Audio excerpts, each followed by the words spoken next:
Good morning, Your Holiness. It's wonderful to have you here. And to you and to the esteemed director of this institute, to the faculty and staff, to all of the visitors and students and friends, I wish you all a welcome to the second day of this really extraordinary dialogue. And I wish to use just a very few minutes at the beginning to extend my personal congratulations and thanks once again to the Central Institute of the Higher Tibetan Studies on the occasion of this 50th anniversary. Jose Cabazon yesterday talked about some of the things that the Institute does, of which people may not be aware, and I want to extend that a little bit, because this Institute has also been a leader in international exchange. And Your Holiness, this is, as you know, largely due to your efforts when 27 years ago you instructed me and Samdong Rinpoche to establish this exchange program, which has now been going for 26 years between the 5 colleges and now Australia and this institution.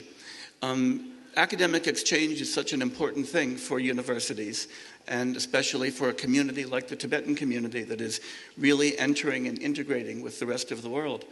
And this university has been a real leader in that field under the leadership of His Holiness the Dalai Lama, the Most Venerable Professor Samdong Rinpoche, and Geshe Ngawang Samten.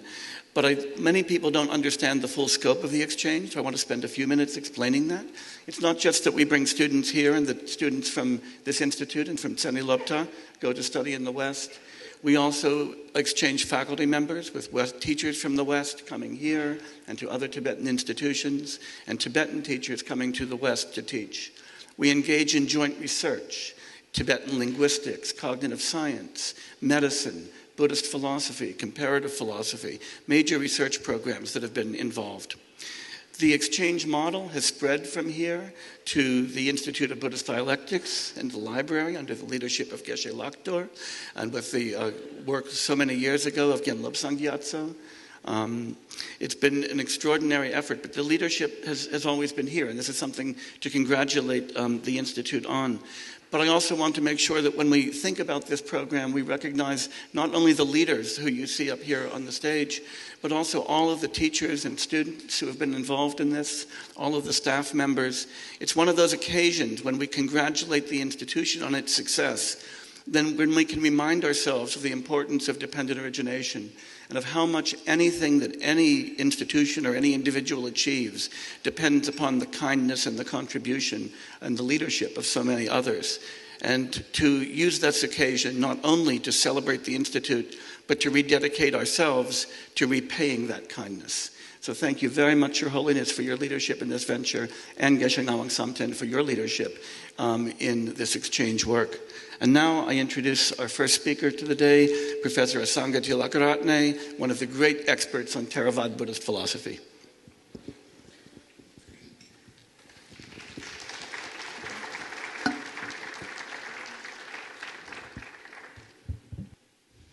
So, very good morning to everybody, Your Holiness, distinguished guests, scholars gathered here.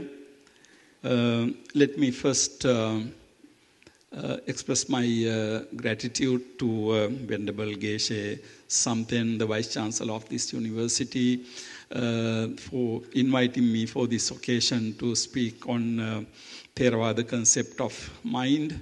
And also I am given this opportunity for me to be fortunate enough to express my ideas in the presence of His Holiness and this distinguished gathering. So without much further ado, let me get into the subject matter which I would like to discuss for this morning. Basically, what I'm going to do is to discuss the concept of mind in Theravada Buddhism.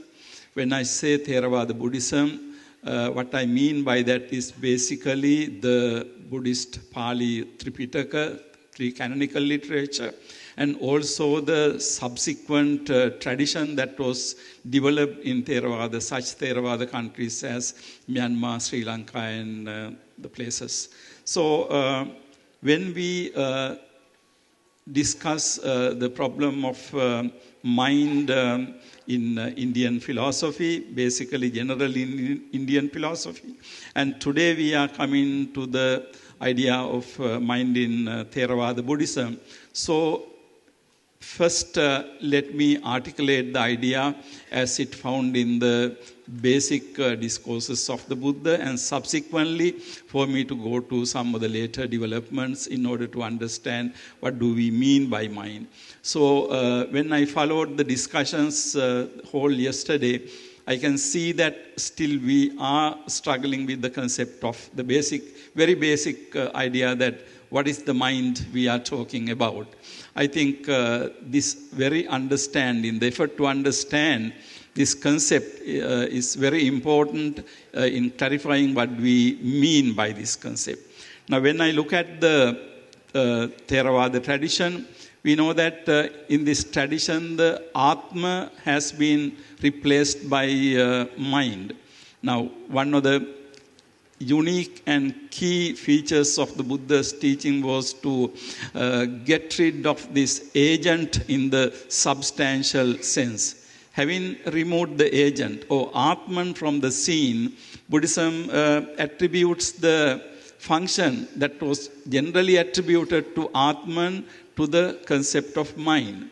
Now, this innovative teaching has not been very easy to grasp, even for the Buddhist, the followers of the Buddha themselves. Now, in the canon, we have this, there are many instances. One very well-known instance is a bhikkhu named Sati, who believed that it is the Vijnana. Of course, he accepted that there is no Atma, but in that place, he believed that it is the Vijnana that goes through from birth to birth without any change. And then Buddha said that this idea is wrong, and he said Vijnana is dependently arisen. So in other words, whether you accept Vijnana or anything, if it doesn't change, then of course it is tantamount to Atman. So Buddha said that Vijnana is dependently arisen. In the same manner, there are many instances. In another instance, a monastic disciple called, one monastic disciple, actually he thought that, Moliya Phaguna, he thought that there is someone who is partaking the nutrition of consciousness, Vijnana Ahara. Then Buddha said that question is wrong. And then he rephrased the question, for what is the nutriment consciousness a condition? So in other words, you can see that getting rid of the agent from the scene and attributing causality or understanding the whole process as a dependently arisen phenomenon. So interestingly, we can see that in the Buddhist analysis, mind has been assigned, mind has been put into the place of Atman. Now, what is this concept of mind in the Buddhist literature? When we think about this, we come across three key concepts found in the discourses, basically Chitta, Mano, and Vijnana. I'm not going to do in great detail study of these three concepts in the morning, but just to understand what these three concepts basically signify is an important thing. There are instances where Buddha uses these three concepts synonymously. So in that sense, you can see that these three concepts are interchangeable. However, when you look at the literature, you can clearly see that three concepts are being used in three very clearly definable contexts. For example, when we talk about Chitta, Chitta is basically spoken of as Chitta is that which can be polluted, Chitta is that which can be developed, Chitta is which is responsible for your whether good or bad birth, and so on. So when you look at the term Chitta, you can see that Chitta is basically the, we can say, emotional aspect of our mind. So Chitta is spoken as that which is liberated finally. In the Buddhist literature, ultimately we see this term very often when the Arahants describe their own status of mind, Chittang asavehi vimucci. The mind was liberated from the defilements. So the Chitta is basically that. And when we come to mano or manas, again we can see that manas is basically used as an indriya or faculty. So with eye, ear, tongue, nose and all these things, the sixth indriya is manas, which has its own domain, own subject matter, namely the phenomena or dharmas. In addition to that, manas plays a very important role as the coordinator of all the other senses. Now this is very interesting because according to Buddhist analysis, eye has to be combined with mano in order to see. So it's called mind consciousness, and the eye consciousness arises in connection, in association with mind. So in that sense, mano has its own domain of phenomena. At the same time, it goes through, it coordinates the domains of all the other senses. Now that is basically mano. And when we come to the idea of vijnana, vijnana is very interesting. Vijnana, or what we call consciousness, is basically the consciousness of associated with sensory faculties. Ear consciousness, eye consciousness, and so on. Chakshu indriya, and so on. So this is basically the idea of consciousness. In addition to that, consciousness also has, in the dependent origination formula, you have consciousness as a part of human experience and human entity. So in addition to being indriya, it has this aspect of 5 skandhas. So when we speak about the human being is understood as having rupa, vedana, sanya, sankhara, and vijnana. All these 5 aggregates. So in the 5 aggregates, vijnana is one of the key important things. So this is another aspect of vijnana. In addition to these 2 things, vijnana is also spoken of as that which connects this present birth to the next birth. So that part is also played by the vijnana, according to early discourses. And in addition to all these 3, there is a 4th aspect, which is described in a Pali term called Sangvattanika vijnana that continues through. So the continuation of the psychological mental process throughout one's birth is also described in vijnana. Now, this is, as you can see, very, very brief, the exposition of Chitta Mano Vijnana. Of course, this has been extensively dealt with by scholars, but I don't want to go into this.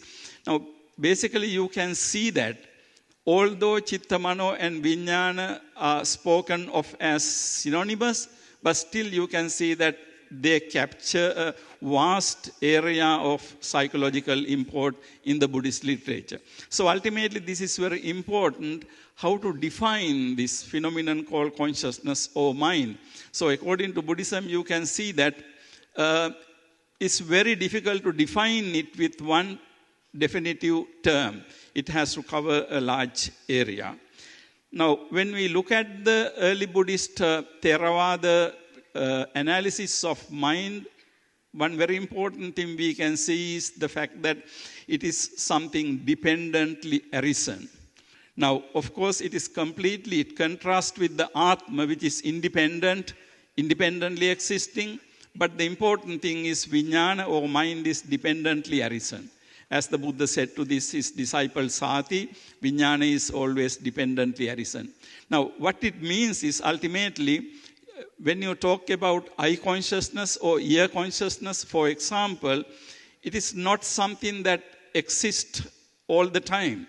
Based on eye, based on ear, based on any other faculty, this consciousness arises. So that is what it means to be dependently arisen. In other words, we cannot talk about vijnana or mind per se. A vijnana is always a specific vijnana. Mind is always a specific mind. When we see something, we have eye consciousness and so on. Now, you might think, how can we, this consciousness is always dependently arisen. What about when you don't have anything coming from your senses? Of course, there is an answer for that. Subsequent Buddhist tradition came up with the idea called bhavanga. Bhavanga means life continuum, which according to the subsequent Abhidharma tradition is mind continues through your life. So you have what is called the pratisandhi chitta, or the with which you are born. And finally, at the end of the life, you have what is called chuti chitta, with which your life is concluded.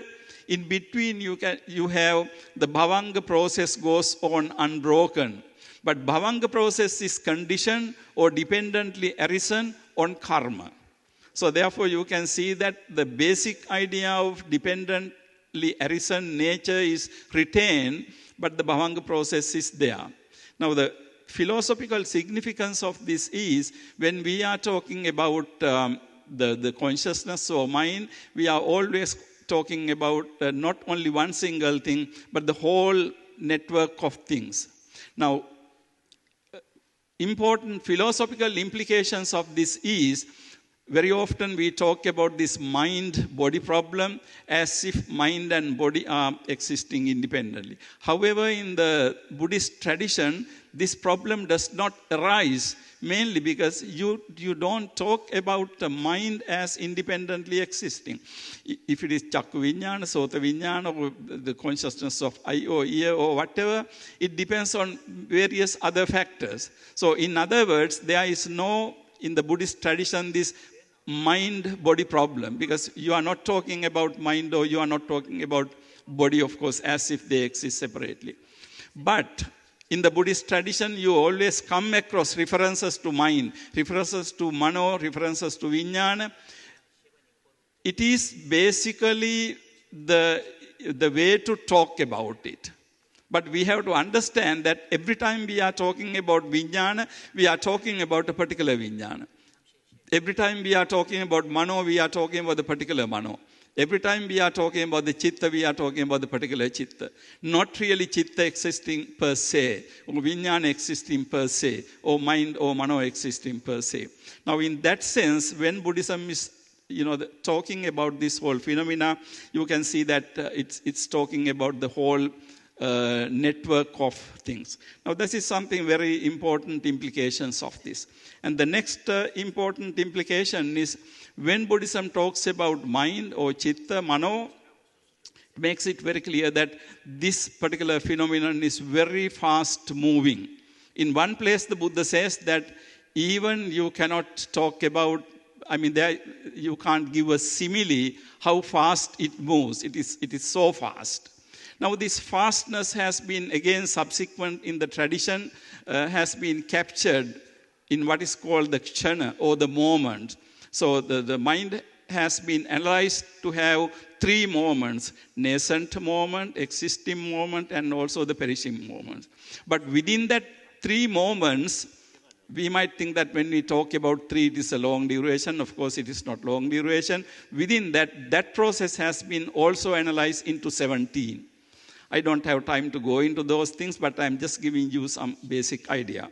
Now, summarizing what I have been trying to say during these few minutes is, basically the concept of mind in Buddhism is a very complex phenomenon. And also it is a dependently arisen phenomenon. Although we talk about mind or consciousness or anything, we have to understand that we are talking about a complex phenomenon.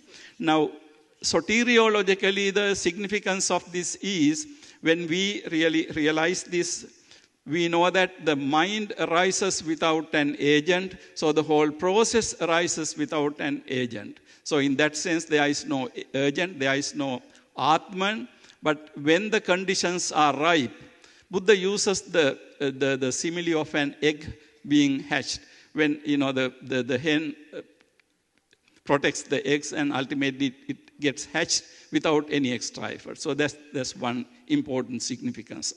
The second important significance I would like to underscore here is, when we try to understand the cognitive science, the mind in this process, or the consciousness in the process, I think we need to look at all the aspects together and try to come up with some very important key features of what we talked about in the Buddhist context as mind in order to further our research on neuroconsciousness. So with these few remarks, let me wind up and thank you very much for listening to me.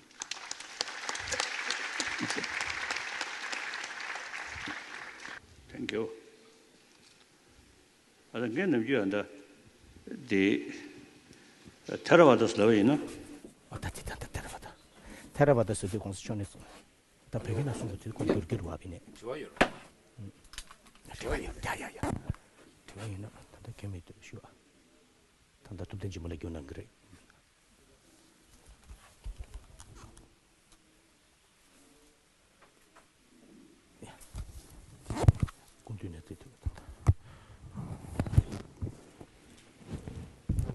So when we talk about Theravada and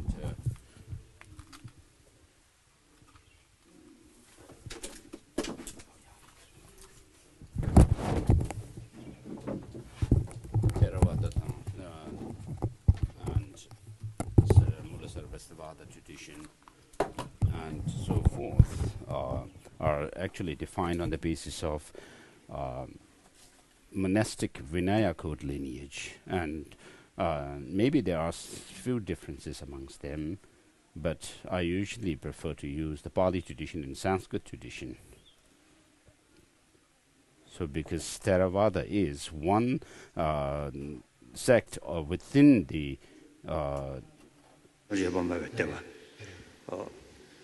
So this is a sort of a general observation on how the Theravada tradition is understood from the Indo-Tibetan perspective. And generally in the Tibetan tradition, which is inherited from the Indian tradition, we tend to reserve the term Theravada for a particular lineage of Vinaya.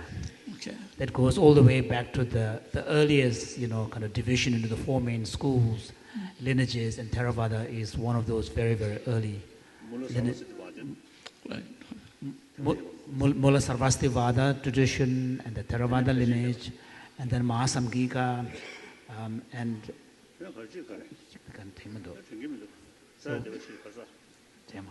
so we don't remember, none of us can remember.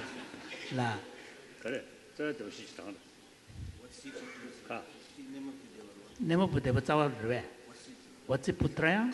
Is one of them. So the point His Holiness is making is that he finds it more helpful to distinguish historically between Pali tradition versus Sanskrit. Okay. So Pali tradition versus Sanskrit tradition. And so a large part of the Indian and Indo-Tibetan tradition are inheritors of the Sanskrit tradition. And in the Theravada world, what we see is the Pali tradition, because otherwise Theravada is generally understood to be a term that is confined more to a lineage coming from the Vinaya. Right. Yeah. As far as Vinaya is concerned, Tibetan sort of Buddhist tradition, there are two, but major is Mula Sarvastivada. Mula Sarvastivada tradition.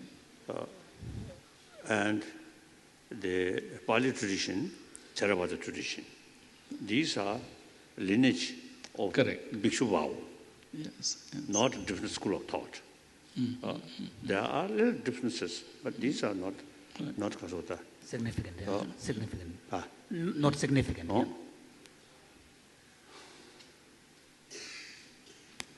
And then some people used to use the word Mahayana and Hinayana. I totally sort of disfavor. I'm not in favor of using those terms. Yeah. You see, that creates impression. Sometimes, you see, I'm telling people, the people who suppose follow Mahayana and look down Hinayana. Then Hinayana people say, Mahayana, whether it is authentic Buddhist teaching or not. No use. That's right. Yeah. The Dharma, the Kazata, those Gondrene, Kolu, rinpo sum sum kolo tangpo di peche bali risha. Okay. So in the Sanskrit tradition, one speaks of the three turnings of the wheel of Dharma. The first one is the basis of the Pali tradition. Well, the second and third, mainly Sanskrit. Some of my friends, even if you question, Buddha knows Sanskrit or not.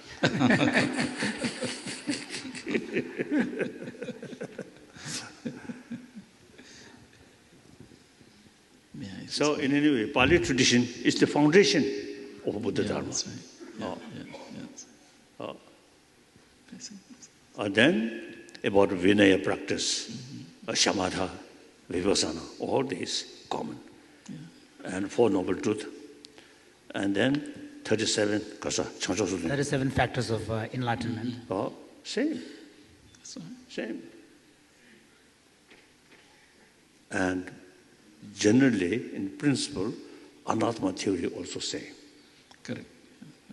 The Shiv Thakur Kana, Kasodi, Lekjak Chuginari, Tame said, Shiv Thakur Kana, Madrasa Temple. So when we go into detail, of course, then even within the Sanskrit tradition, there's a lot of differences among the Buddhist philosophical schools on the interpretation of what exactly is the meaning of Anatman. What is that no self? First, the Chitta Mantra, different view, different understanding about Shunyata, and then Madhyamaka. And within these two, the subdivisions, there are a lot of differences like that. But all, I think about Shunyata, more explanation in Sanskrit tradition. Sanskrit text, yeah. Okay, wonderful. Thank you, Venerable. Thank you so much. I should be thankful to... I think before Tibetan Buddhist tradition, some Western scholar described Lamaism, whether it is authentic Buddhism or not. So Hindu Tantriyana and Buddhist, some kind of mixed. And Tibetan Lamas also, you see, they prefer different sort of, dance or different masks, right? Like puja or something. Yes. So I think the So sometimes the Tibetans themselves are to blame because they overemphasize the ritual aspects. That's right. So there is some sort of basis to describe Lamaism. Now, many scholars begin to realize Tibetan Buddhist tradition is true Nalanda tradition. Okay. Like that. Yeah, that's right. Thank you so much, Your Holiness, for those comments, very enlightening comments. Within the Theravada tradition itself, we make a distinction between the early discourses and the subsequent developments in the Abhidharma. In fact, in my paper, I have mentioned that these subsequent concepts like Bhavanga, life continuum, in certain respects, of course, seem to be very faithful to the earlier tradition. But of course, there are certain innovations. But basic concept of anatma and the dependently arisen character of the mind has been retained throughout. Now, in that sense, of course, we can talk about the Buddhist concept of mind in that sense. Yes. Thank you very much, Professor Thilawarkane. Okay, thank It was you. a beautiful talk, but we now have to move on because it is time for Michel Bipol to take the stage. Thank you.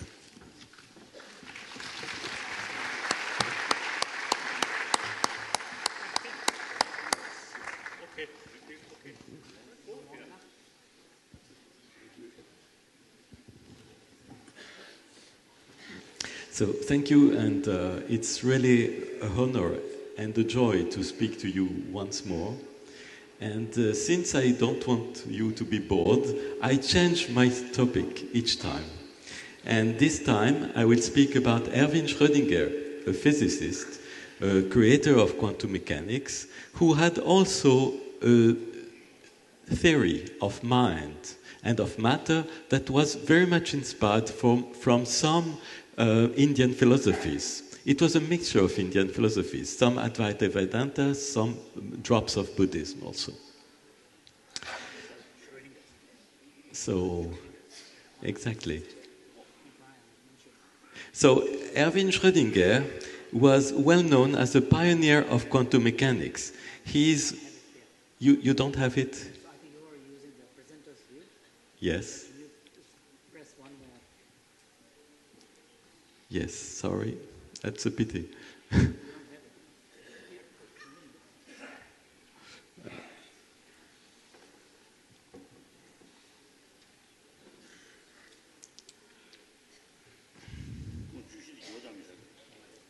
That's a pity. You think it's good? Does it work?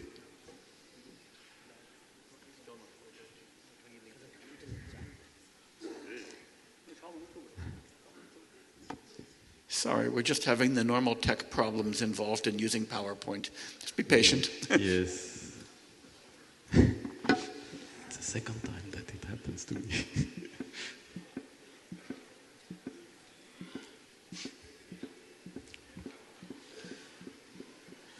Yes.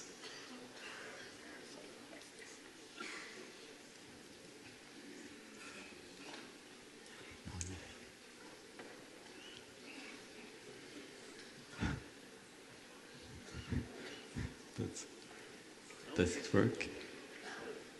Work? Doesn't work. Okay, so without PowerPoint, but I will help myself. So, in fact, Schrödinger was well known as a creator of quantum mechanics, so he was the author of two things. The author of the Schrödinger equation, that is a pillar of quantum mechanics, and also he was the author of the famous cat paradox, that is well known as an important paradox of quantum mechanics. So, second slide. Schrödinger's life was very interesting. He was born in Austria and he died in Austria, but after a long trip in England and in Ireland because he was escaping Nazism. But the most important thing I want to say about his biography is that he was interested in Indian philosophy since his teenage, and he read a lot of Indian philosophy while he was at the university. Then, after the First World War, he started again to read Indian philosophy because he wanted to become a philosopher. He didn't want to be a physicist. And at the end of his life, he wrote a very beautiful book called Mind and Matter, in which he exposes his philosophy, which is very much inspired by Indian philosophy. He read a lot of philosophy from India, as I told you. In fact, he had all the literature that was translated in German and English at that time, namely at the beginning of the 20th century. He read especially Deusen's outline of the Vedanta, and also a lot of books about Buddhism, especially the book of Lafcadio Hearn about Zen Buddhism. On his grave, you find a table just at the bottom of the grave, which is located in Alpbach in Austria, in the Alps. And you see already a mark of this wonderful Indian-like philosophy. A philosophy that was monistic, I think. He says, all being is a one and only being, and that it continues to be when someone dies tells you that his one did not cease to be. Schrödinger was very critical about metaphysical views, yet he held a metaphysical view of his own. So we have to explain that. First of all, he was keen on Kant's critique of metaphysics in his critique of pure reason. You know that in this book, Kant had dilemmas of reason. Namely, there are two theses, two views that are just as plausible rationally one than another. And therefore, since they are both as plausible as one another, that means that in fact reason contradicts itself when it sees views. Even more powerfully, you find Nagarjuna's tetralemma, in which you are dissolved the views about the inherent nature of things. Yet, in spite of this critical attitude, Schrödinger had a metaphysics, as I told you. He insisted, first of all, that the critical attitude towards metaphysical speculation has nowhere found a more marked expression than in Buddhist wisdom. Here he was thinking of Nagarjuna's critique of views. Yet he used metaphysical views as a guidance, and also, as a way for one view to be an antidote against another less advanced view. So that's the reason why he held a view, a non-dualist view of mind and matter that was borrowed essentially from Advaita Vedanta. According to Schrödinger, there were three basic illusions. The illusion of the duality of mind and matter, the illusion of the multiplicity of minds and consciousnesses, and the illusion of material bodies. Just to say something about the multiplicity of mind and consciousness, according to Schrödinger, the idea of the multiplicity of minds and consciousness is a construct, is a concept. Our basic experience is that there is only one consciousness. We experience only one consciousness that we wrongly call my consciousness. But there is only one. Also, he was very averse about the idea that there are multiple minds, multiple bodies also. He said, myriads of suns surrounded by possibly inhabited planets, multiplicity of galaxies, each one of its myriads of suns.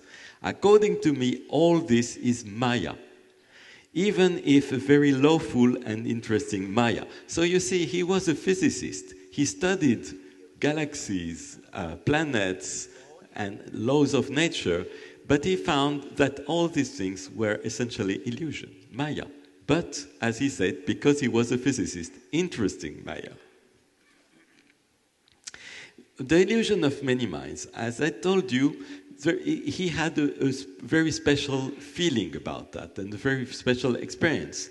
He said, think of this man, such as this one. You see this man standing on the right of the picture. Think of this man who was standing here 1 century ago. Was he another person? Wasn't he identical to you? But after all, what is your I? So he was critical about personal identity, about the substantiality of the ego. It is by thinking, especially the individual ego, it is by thinking this way that one suddenly experiences the truth of Advaita Vedanta. The life that you are living presently is not only a fragment of existence, it is, in a certain sense, the whole. Yet, in spite of this Advaitin way of thinking, he had also a very strong criticism of the substantiality of the I, similar to David Hume, to Ernst Mach, and to Buddhism. According to him, individual ego is only a complex of thoughts and sensations temporarily associated. Schrödinger has also a Buddhist conception, or Buddhist-like conception of reincarnation. He says this: it is certain that the earth will give birth to you again and again for new struggles and new sufferings. And not only in the future, it resuscitates you now, today, every day. Not just once, but several thousand times, exactly as it buries you every day, several thousand times. So the idea is that our personal identity is not a substance. It is a process with causes and effects. Each state of mind causes a following state of mind. And therefore, you disappear and resuscitate at every moment. I think this is a very similar view with respect to Buddhism. And here we see a view that is expressed in King Milinda's Dialog. He who is reborn, Nagasena, is the same person or another. Neither the same nor another. That means that reincarnation doesn't mean, passing one soul from one body to another, but it's passing a process, a causal process. And therefore, the following state is neither the same nor another with respect to the previous state. But how does the illusion of many minds arise? First of all, Schrödinger gave a comparison. When a dreamer has dreams of several characters, the dreamer is one, and yet the characters are many. So in the same way, we have the illusion of many minds, but there is only one, according to Schrödinger. Now, the mechanism, how comes that we believe in the multiplicity of mind? The reason why we believe in the multiplicity of mind is that we project minds on objects. And in order to frame, to build our concept of objects, we need first to extract from our experience everything subjective and keep only structures, conceptual structures or mathematical structures that can be shared between all of us. In this way, we get an objective knowledge. But then, when we do that, we ascribe conscious experience to objectified bodies that we believe are out there.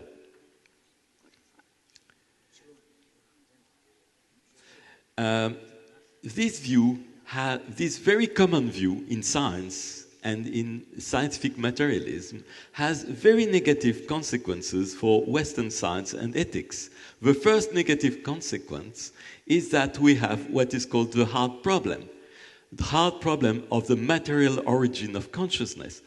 Why is it so? Because we first extract ourselves from our experience in order to keep only the structures, then the scientific structures, then we try to recover consciousness, to deduce consciousness from these objectified structures. But it's absurd because objectified structures has precisely been elaborated by extracting our subjectivity from it.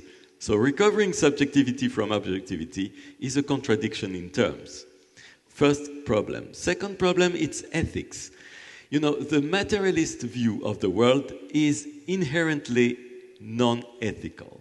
And Schrödinger has a wonderful way of putting things. Dear reader, recall the bright, joyful eyes with which your child beams upon you when you bring him a new toy. And then let the physicist tell you that in reality nothing emerges from these eyes. In reality, their only objectively detectable function is continually to be hit by and to receive light quanta. In reality, a strange reality, something seems to be missing in it. When you see a child objectively, you lose the flavor of the contact, of the love. So the materialist outlook is poor ethically. Then, illusion of many bodies. First of all, what is a body? According to a philosopher of mind such as Schrödinger, a body is just that.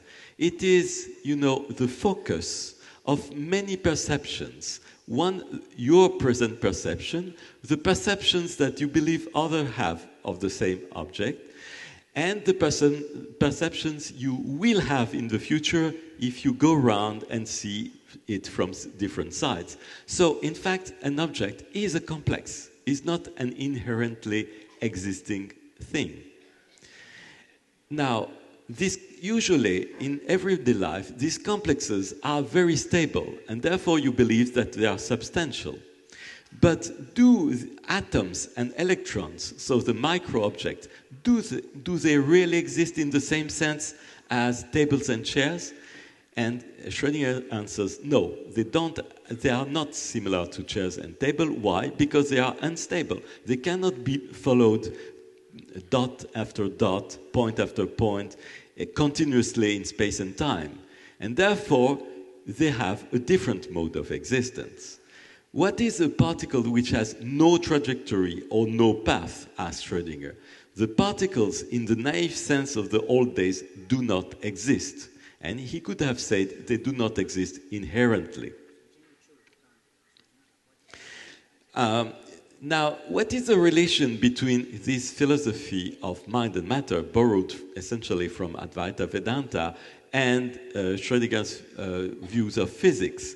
Not so many, in fact, but there are two types of relations. First relation, it's complementarity. Second relation, it's inspiration. Yes, philosophy complements science because science is incomplete. As you have seen before, science misses the view of the subjective. Therefore, in philosophy, you can open up the attention towards subjectivity also.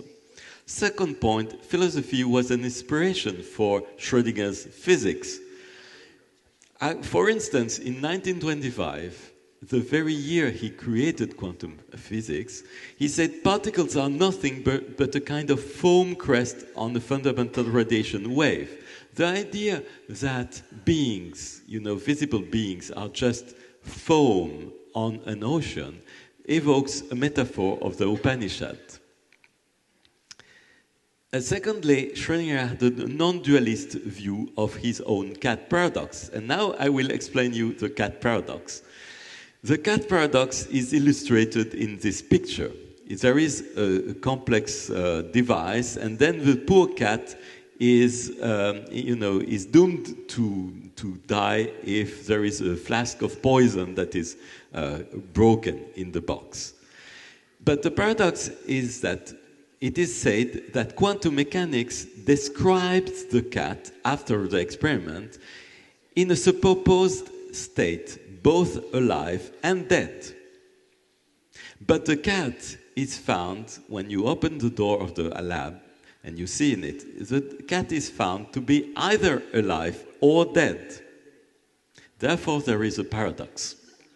Now, what are the materialist answers? The materialist answers is that cats are inherently real. Therefore, their states are also inherently real. The question they raise is how can their states spontaneously collapse? And there are many attempts to find a mechanism for the collapse, because materialists want mechanisms. Now, there is also a possible dualist answer. The dualist answer is that there are material elements described by quantum mechanics, but there are also consciousnesses that are different, distinct from that. And in the dualist answer, collapse is imposed when consciousness perceives the cat. Suddenly, consciousness, in that view, consciousness collapses the state. Schrödinger was critical of both views, both materialist view and dualist view. According to him, when he first formulated the cat's paradox, the cat's experiment prevents us from naively accepting as valid a blurred model of representing reality. According to him, the fact that the cat was represented as blurred, as both alive and dead, was the proof that the state function could not be a description of reality. And therefore, he discarded the materialist picture of inherently existing cat and here inherently existing wave function or state vectors. Quantum states, in fact, are nothing of this kind. They are not inherent description of an inherent reality. They are just probabilistic anticipations of phenomena that are co-arising with the act of observation. In this way, you immediately dispel the cat paradox, because the so-called superposition is no longer an inherent superposition, it's a relative superposition, relative to a future act of observation. And here is this outlook of Schrödinger's philosophical views. Thank you very much.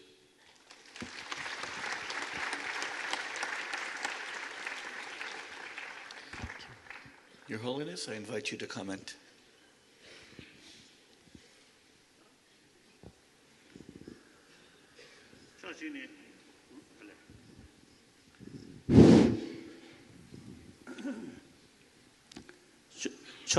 From one point of view, I'm trying to find out the final answer, inference, based on the inferences, and the part. Buddhism explained part of the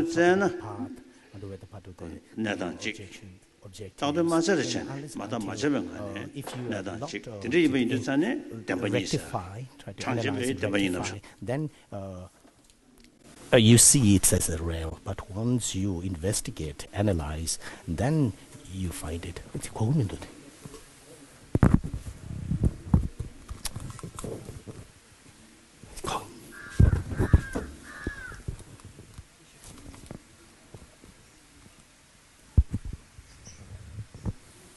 Kandata kasa chukti rangzin tokpa le ane zay tadebe da chidun yodimisa da nyor sodi tamarwada didi kandata takdun zay all the complexity of understanding the reality, it's surfaced only by engaging in analytical system of trying to find the reality of.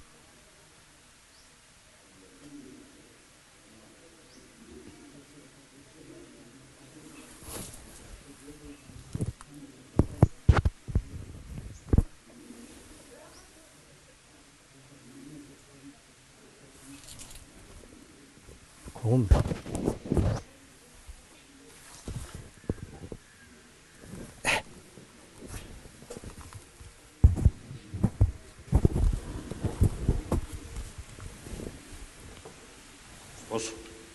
자상 quantum physics 탄에 즉 이시게 된 게 미치기 딱세 제인도 산에 그게 상보다 담바 타직도 그게 담바직 요 말이지.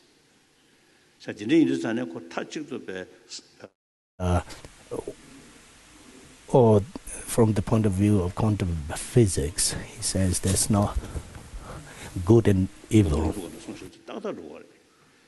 자, 진짜 인도 산에 간다 뒤리 셔야 그 점진디 아주 동해면도버디 리셋 공부도 다이네 그 원한줄을 차단 데이터네 아니 지금 능주 점라 대체 데이터네 아니 원한줄 지금 초도 리스제네 다 된대게 터네 아니 차단 걸로 지들려야지 다디 안다 공부를 주고 있다 디송도가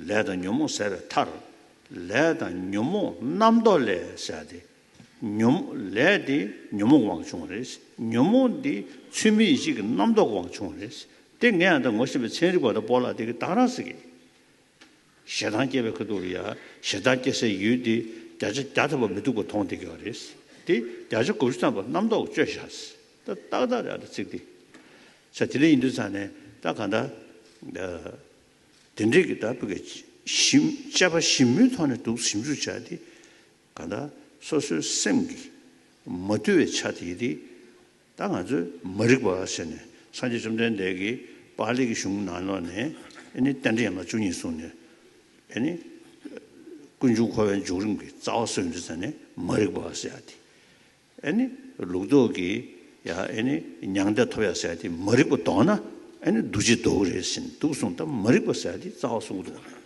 동행서 머리가 그랬어 또 머리가 써야지 미국 강남에네 딘 진단 건드지기 다 요래 다 디단을 보여 된다라 잡아지를 내야지 늘으샤 So, listening to your presentation, what it brings to my mind is the paradox of this kind of critical inquiry, because a lot of this inquiry are driven by searching for a deeper understanding of the nature of reality.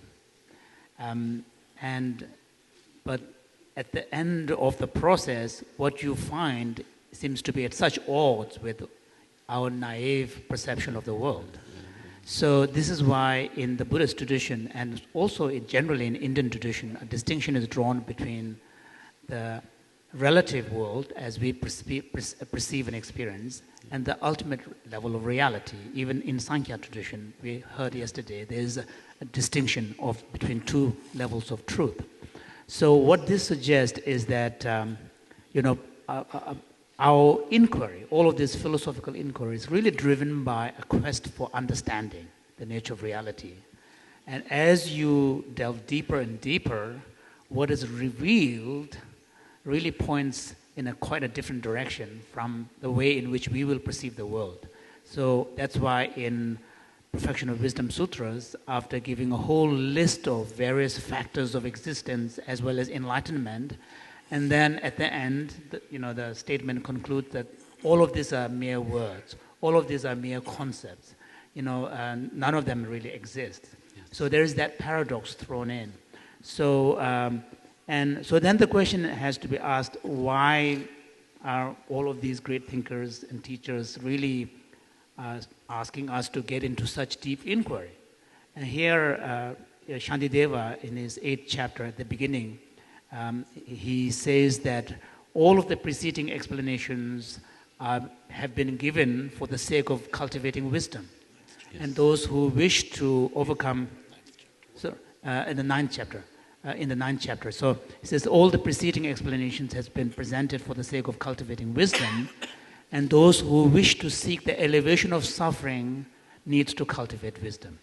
So that really is the point, because the point is a lot of the suffering in our life and in the world are created because we are so fixated on the apparent world that we perceive of our naive view of the world. Yes. And based on that, we make categorical distinctions, we reify, we latch on, we get attached and fixated, which then give rise to a whole host of emotional reactions to our experience and to the world, which then leads to all sorts of behavior. So, and this is beautifully captured in Nagarjuna's Mula Madhyamaka Karika, fundamental stanzas on the middle way, where he says that karmic actions come from falsified forms of thinking, which all of them are rooted in afflictions, which are ultimately rooted in avidya, ignorance. And we know in the Pali tradition, for example, the teaching on the 12 limbs of dependent origination, which explains the process by which we take rebirth. The first member of the chain, in that chain, is avidya, ignorance. And ignorance gives rise to volition, which then imprints on the consciousness and so on. And to reverse that process, it is only by bringing an end to ignorance that we will be able to give rise to cessation. So all of this really underlines the point that the importance of engaging in such critical inquiry is really for the sake of overcoming suffering. Yes. And that, I think, is an important point that we need to bear in mind. Yeah. Okay. Thank you. So, since many years, I sort of also some kind of wondering, those quantum physicists who really believe things does not exist objectively. You see, not just intellectually sort of explaining and understanding, but truly believe that. Then these people, I'm wondering whether their sort of contact with sort of our daily life, something good, attractive attachment, some negative anger. So might be less such real sort of full conviction, nothing exists objectively. So recently, I heard one article wrote by one Chinese quantum physicist. He mentioned those people, you see, who believe that, you see, their reaction when they contact with, you see, there's some negative or positive things happen. Their also the emotional sort of reaction is much neutral. Yes, that's right. So that person, I think, do not know whether religious person or not. That's just scientists like that. So these are the related with the reduced ignorance. Now ignorance, there are many different levels. I think obviously 7 billion human beings, everyone want happy life, do not want suffering, do not want enemy. So the sources of enemy is your anger. So now, whether realized or not, they all sort of negative thing ultimately created from here. That also, you see, very much based on ignorance. Yes. So now, all those, I think, especially Indian sort of tradition, investigate, now for example, where's Atma on this complicated thing, you see, try to reduce wrong view. I feel like that. That's right. Yes. So according to my own little experience, I have some sort of experience on these wisdom really impact my destructive emotion. Very clear. Yes. 자상가? Thank you. 안다 따들이 안다. 싸우시고. 30 seconds. 안다 가서 주고. 땡지대와 좋아가 되는 동건이도 시. 되는 땡에 따고 되니 우메 라미 노스. 디쇼데 강시 땡주 뭐이 청거에 뭐이 뭐 디지 동거 뭐이 청거에 뭐이 노스라 되게 땡중 송송아 되게. 어다 디 돔데 디지도. 다 되게 쇼데마다 다 예배처디 유징원에 준비비서 파센이 시야요 말보다. 냐요 말보. 근데 인데 우문주고 나려야 대남 싱데 남제체베 남도여 뭐 문신 달래 현도 주고 직전 작별권에 예배 있는 사람들이 작별권에 예배사지. 민zam사다 작별권에 예배다 시에도. 시우주 상당샤 저리. 그 상당다에 다 가서 에카데미적으로 그지 말해. 간단한 저 심규기 몽고티 세야 된다. So because of these things, Nagarjuna, for example, makes an equation between dependent origination and emptiness. Says that which is dependent and arisen is empty of intrinsic existence. So therefore, there is nothing that is not dependently arisen, and there is nothing that is not empty of intrinsic existence. And so then the question arises, does that mean there is nothing out there? So here, one needs to come up with some understanding of what reality. And here, Chandrakirti has a really good advice, which is that having objectively searched for something to be out there, when at the end of a result you don't find it, then the only existence that we can attribute to them is at the conventional level. It is only by means of convention. Yes. Thank you. I think these views, I may say, are very scientific. Yes. So should I? Would you like to have a few moments to Yes, respond? just Only a few seconds. Thank you very much, Your Holiness, for this detailed answer. I would like to point out that, Buddhism and the Western civilization as a whole have taken completely opposite paths at the beginning, because one was going towards inwards inquiry, the other one was going towards trying to understand nature of reality by external inquiry. And yet, when you go, the lesson of the West is that when you go at the far end of this external inquiry, such as in modern physics, you hit the limits of objectivity. And therefore, you are forced to recognize something different and connect, for instance, to the wisdom of Buddhism. And I must say, it's exactly my personal story, because I was a student of quantum mechanics, I was to understand that when I had the feeling that I had understood the views of Niels Bohr, Schrödinger, and all these people, I had unease because it didn't fit with my prejudice, my classical views of the world. I wanted to discover the nature of reality as an object. For me, reality was an object, not something more involved than that. And when I realized that it was not possible, I felt a little bit strange. And then I discovered Buddhism. And I said, that's it. That fits. Thank you, Michel. Thank you, Your Holiness.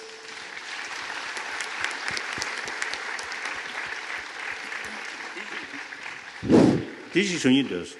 Take on the Denjungwa Song. Denjulia, Gundrik Denjusana, Namba Yonzolo de Decore.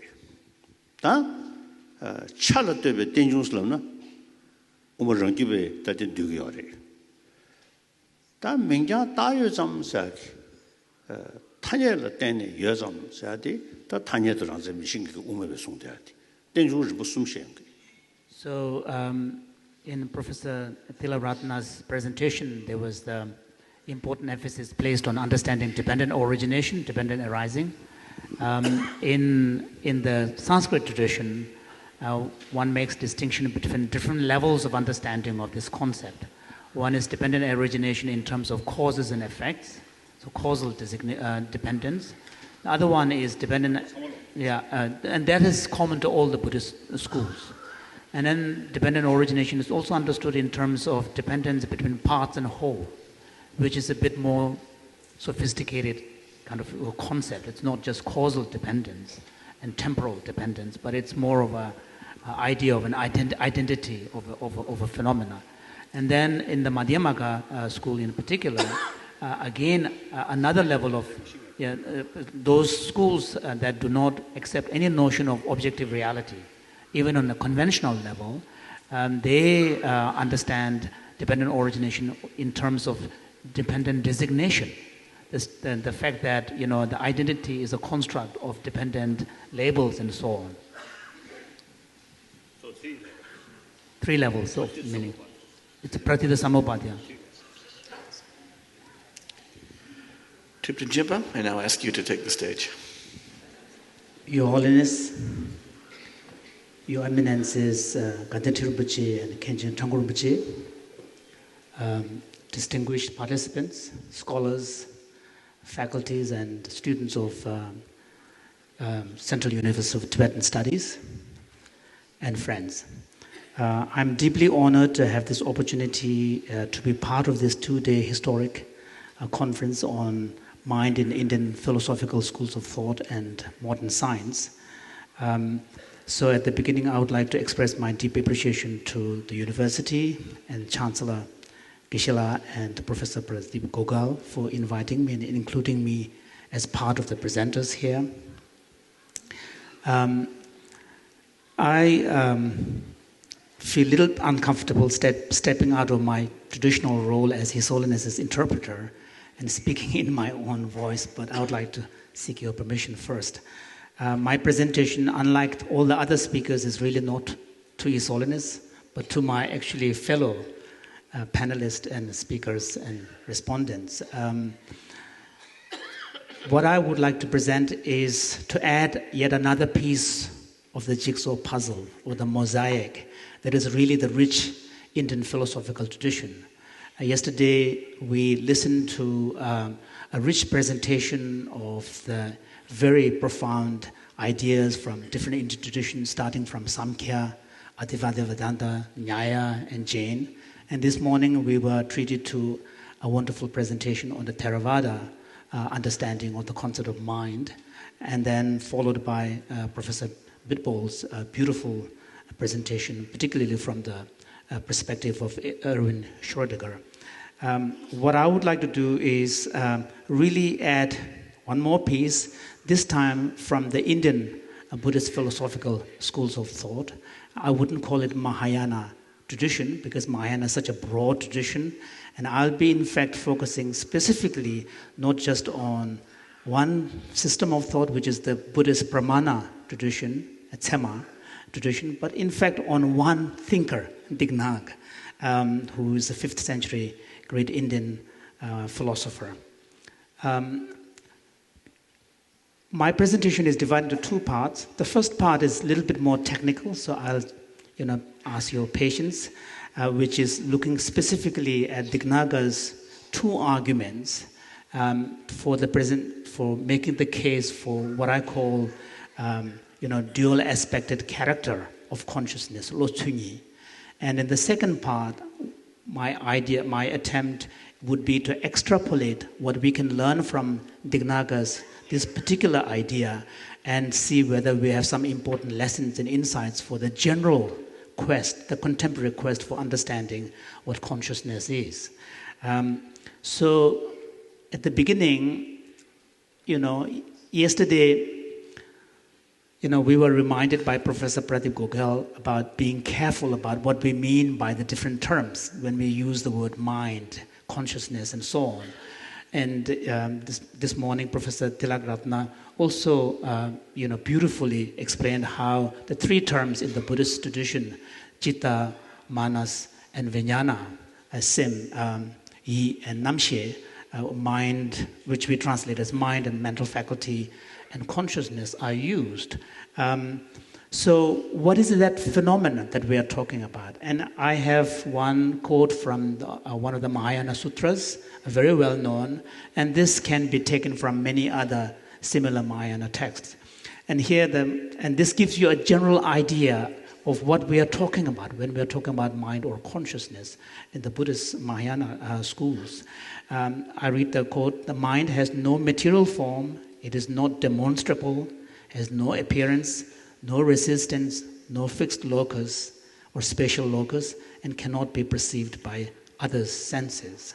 So we can see that although Buddhism I wouldn't characterize as being dualistic, but when it comes to defining what consciousness and mind is, it tends to do by contrasting.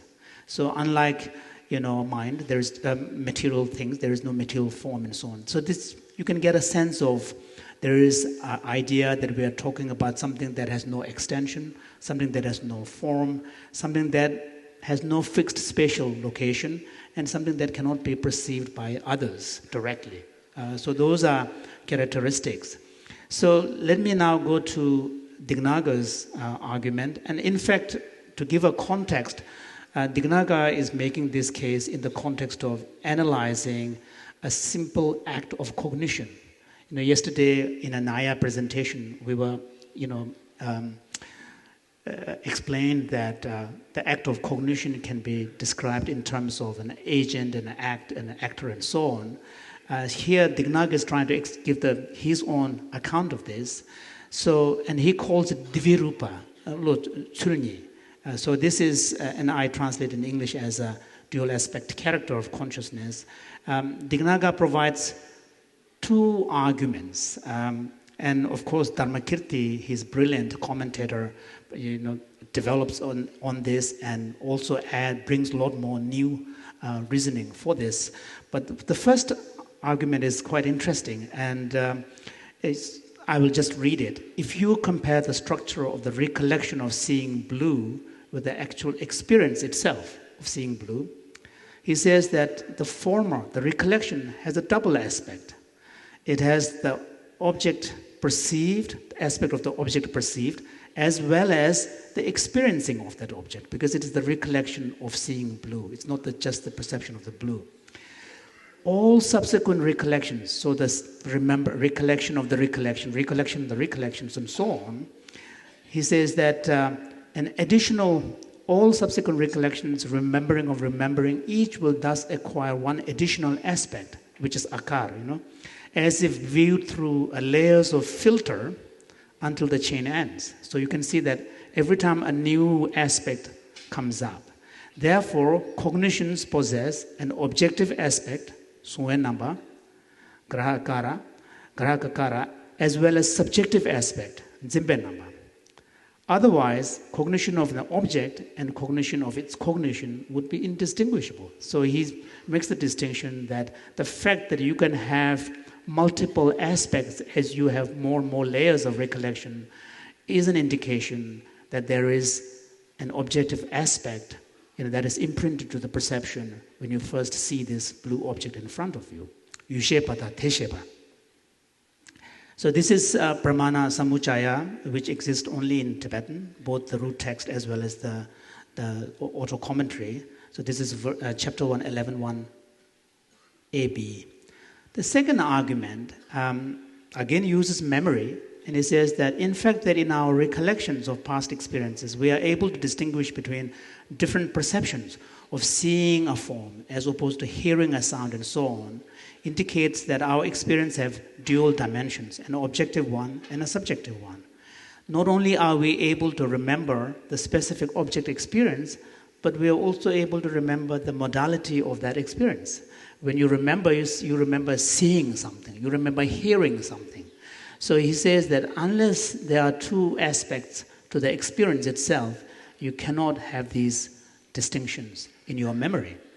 So he's using, this is verse 11c. And then he says, furthermore, he says that through this reasoning of memory, one thing that also suggests is that the consciousness is reflexive. Consciousness must know itself. So he says that this memory argument implies that consciousness is reflexive, svasamviti, because memory requires a prior existence, a prior perception, as well as the perceiving of that object. To have such a recollection of the subjective side of experience, that of seeing the object, there is no need for an additional second order to subsequent cognition to be present. This indicates that the original experience itself has a reflexive dimension. So, and the reasoning is simply the following. The subject, the perception of blue, the perceiving blue, must have a prior experience, because when you remember seeing blue, you also remember not just the blue that you have seen, but also you remember seeing it. So there's memory has both subjective dimension as well as objective dimension. So this, of course, is controversial within the Buddhist schools. Many other schools, Buddhist traditions reject this, and particularly a strong reflexive thesis. So the key points of this particular reflexive awareness thesis is that it says the consciousness is self-presencing, self-luminous, inherently reflexive. And because if it is not itself luminous, then it wouldn't have the capacity of illuminating others, like objects. The second point is that this reflexive awareness is not a separate cognitive strand. It's an essential feature of the experience itself. That's another important point. And the way in which the consciousness is aware of itself is not in a subject-object way, but in an intransitive way. So this, I think, is an important point. So I'm going to skip the next one because for sake of time. Now to move to the next part of my talk. So from this, now this is of course my own opinion. I believe that looking at this very small section of Dignaga's idea, we can see a suggestion of a basic structure of consciousness. A basic structure of consciousness, he's arguing, seems to have three aspects. One is the intentional aspect, which is the object in front of you. There's object directedness. It's consciousness about something. The other one is the subjective dimension, which is the experience itself. What primary character of consciousness is the experience itself. And then there is the reflexive dimension, which is the mind's ability to reflect upon itself or know itself. And so we can extrapolate these three and really come up with a suggestion that these are in fact suggest a structure of consciousness. So to go more specifically, intentionality is of course a Western phenomenology term, but it works really well with the Buddhist idea. And Dharmakirti has this line which says, Namshe yuzimpa yichu. the apprehension of an object is the defining characteristic of consciousness.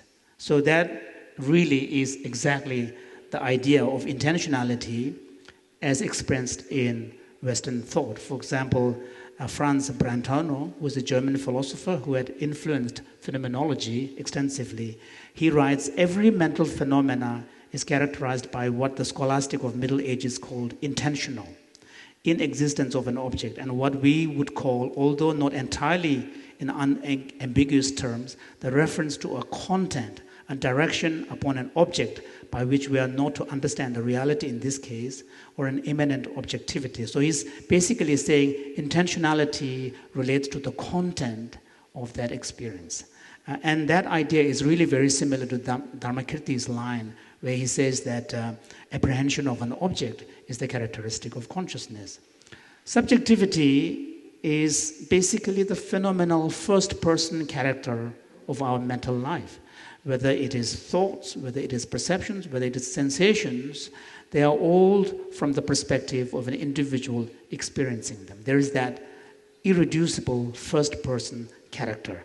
And here, this has been a major interest in contemporary Western thought, and particularly triggered by an influential paper written in 1974 by Thomas Nagel, which was a very short paper, and it's called What Does It Feel Like to Be a Bat?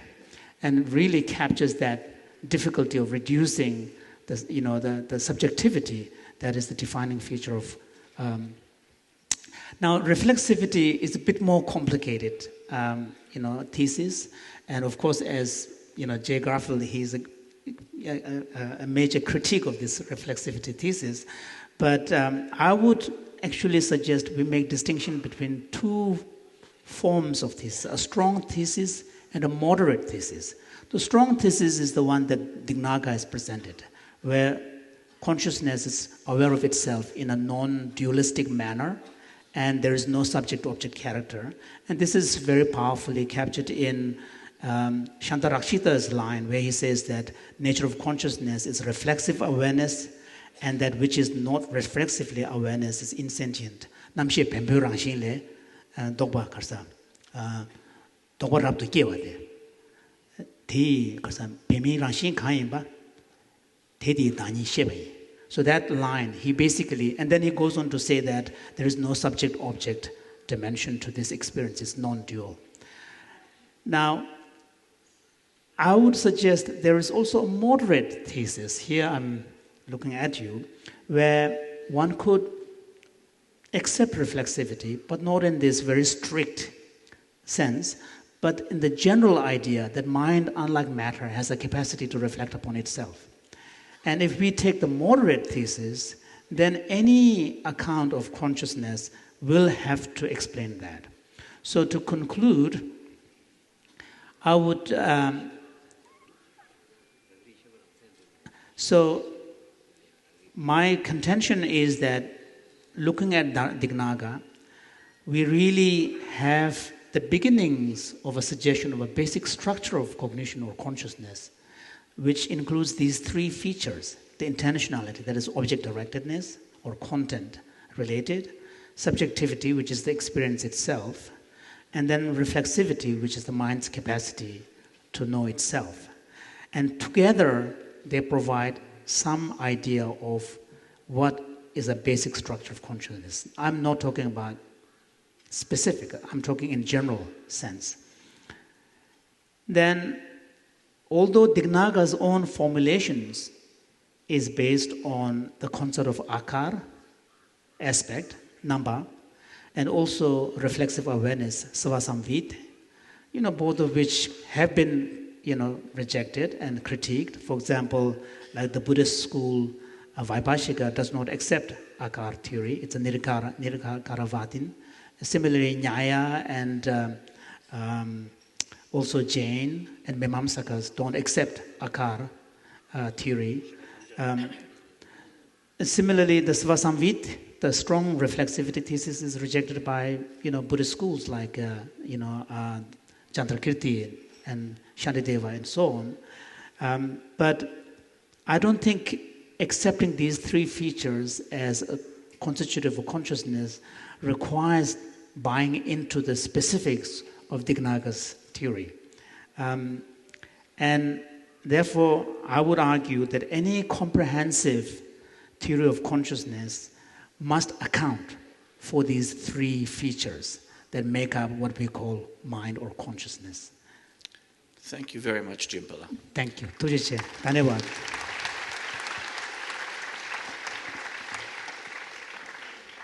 Your Holiness, may I ask you to offer some remarks before we close the session?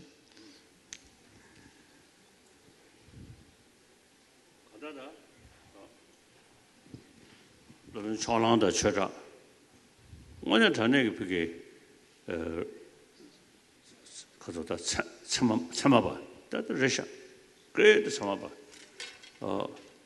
The Tavetama laid the Sane, Kandata, Sunzi Yidung Tekon and Yusungayari, that in the Indusane, that Chismo, Dr. Zane, Manibeton, Chismo de Paka. Eh? Non Zimba didn't show. Said the Indusane, that Zibut didn't share Delia, that Chismo di Yemedin Zimbetache. Zimbudi Yemedi, Rangi Samagorista, that Digan Ligore. Chazanga, Shivalaya, Kachide Shinri, and Zinum Yangawa, Rangi. That Rangi Druya be Kachuziadi, got a shivat into Shago. Such an Indusane, other Didi, the root on the Shawajana, Loven Cholanda, Chera, got a Sunzini to Tekon and Shigi Vinzane. 타녀도 타녀도의 랑zen 미시베 답로벨 랭댕기 지잖아 다 타녀도 랑zen 시기 어디냐 치든 셰시기 어디 산다 주지로 그렇게 쓰면은 뭐야 증명도 야 다가다 타녀도 랑zen 미시베다 오메베 아니 치송어도 랑zen바 타녀도 연염 명대 샤성 다 명대 샤성고 타녀도 연염 Rangasini Modrunium, Sungotoa. That did Zibutin Shen Shimbaina, Karshane, Didu Didi, the Sheves, the Sheves, Sheves, Shashero, the Shibutin Shen Duzane, Delia attack Zibati Shukshubush language. So I'm translating for His Holiness here. Of course, the great masters like Dignaga and Dharmakirti were amazing epistemologists, Pramana scholars, and you can see that through their writings, that how deep thinkers they were. But from an ontological standpoint, and they subscribed to the view of non-duality of subject and object, and rejected the reality of external physical objects. So in this way, they subscribe to the view that consciousness is more ultimate than material entity. And so one needs to understand one of the reasons why they posit this very strong reflexive awareness thesis, because the denial of object, external object, is grounded upon this understanding of the mind. And then how do you ground the reality of the mind? The grounding of the reality of mind is based on this idea of self-reflexivity, which is, non-conceptual. So there is a self-luminosity of the mind is what grounds the ultimate reality of consciousness. So this is the reason why the Savasamviti concept was critiqued by other Buddhists who reject any notion of objectivity or ultimacy, whether to mind or objects. So, for example, those masters who reject the notion of intrinsic existence, even on the conventional level, for them, there is no point in prioritizing the reality of object and subject. Just as objects are conventionally real, just as the subjects are conventionally real, objects are also conventionally real. Just as in the ultimate sense, object cannot be found as having intrinsic existence, similarly, the subjects will not be found to have. So there is no point in making that kind of hierarchical distinction.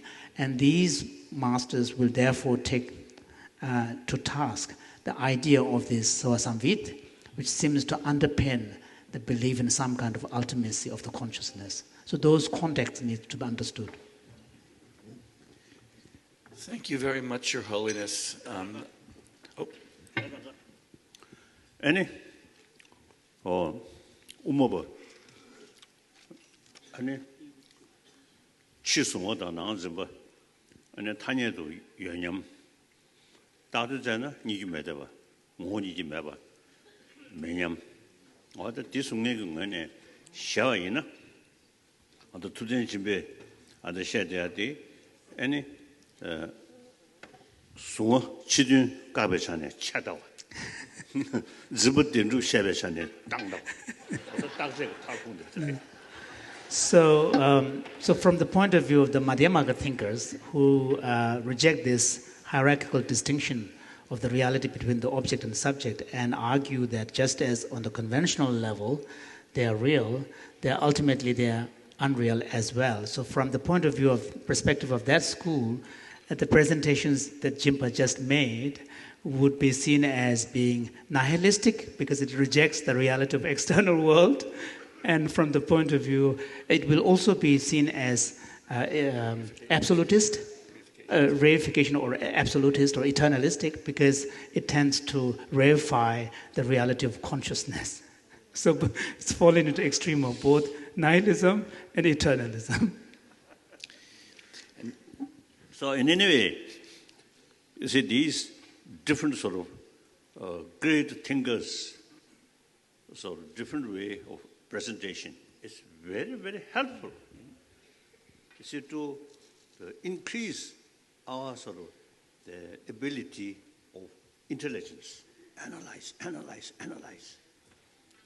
Just take one and believe that, and then no longer further development. So contradictory philosophy is very, very helpful to increase our ability to analyze like that. So very good. Thank you very much, Your Holiness, for these wonderful remarks and for contributing so much to this conference and for defending me against Jimpala. And thank you, Jimpa, for a really terrific presentation. It's always good to argue with you. And please join me in thanking the entire panel this morning. So far, we've had a really great morning. It's time for a little bit of a break. Thank you, all of you.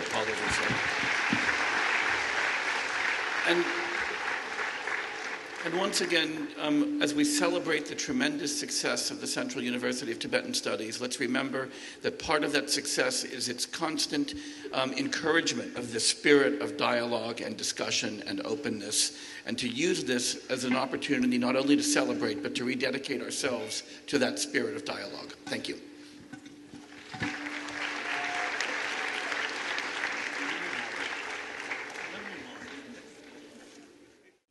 Hello, everybody.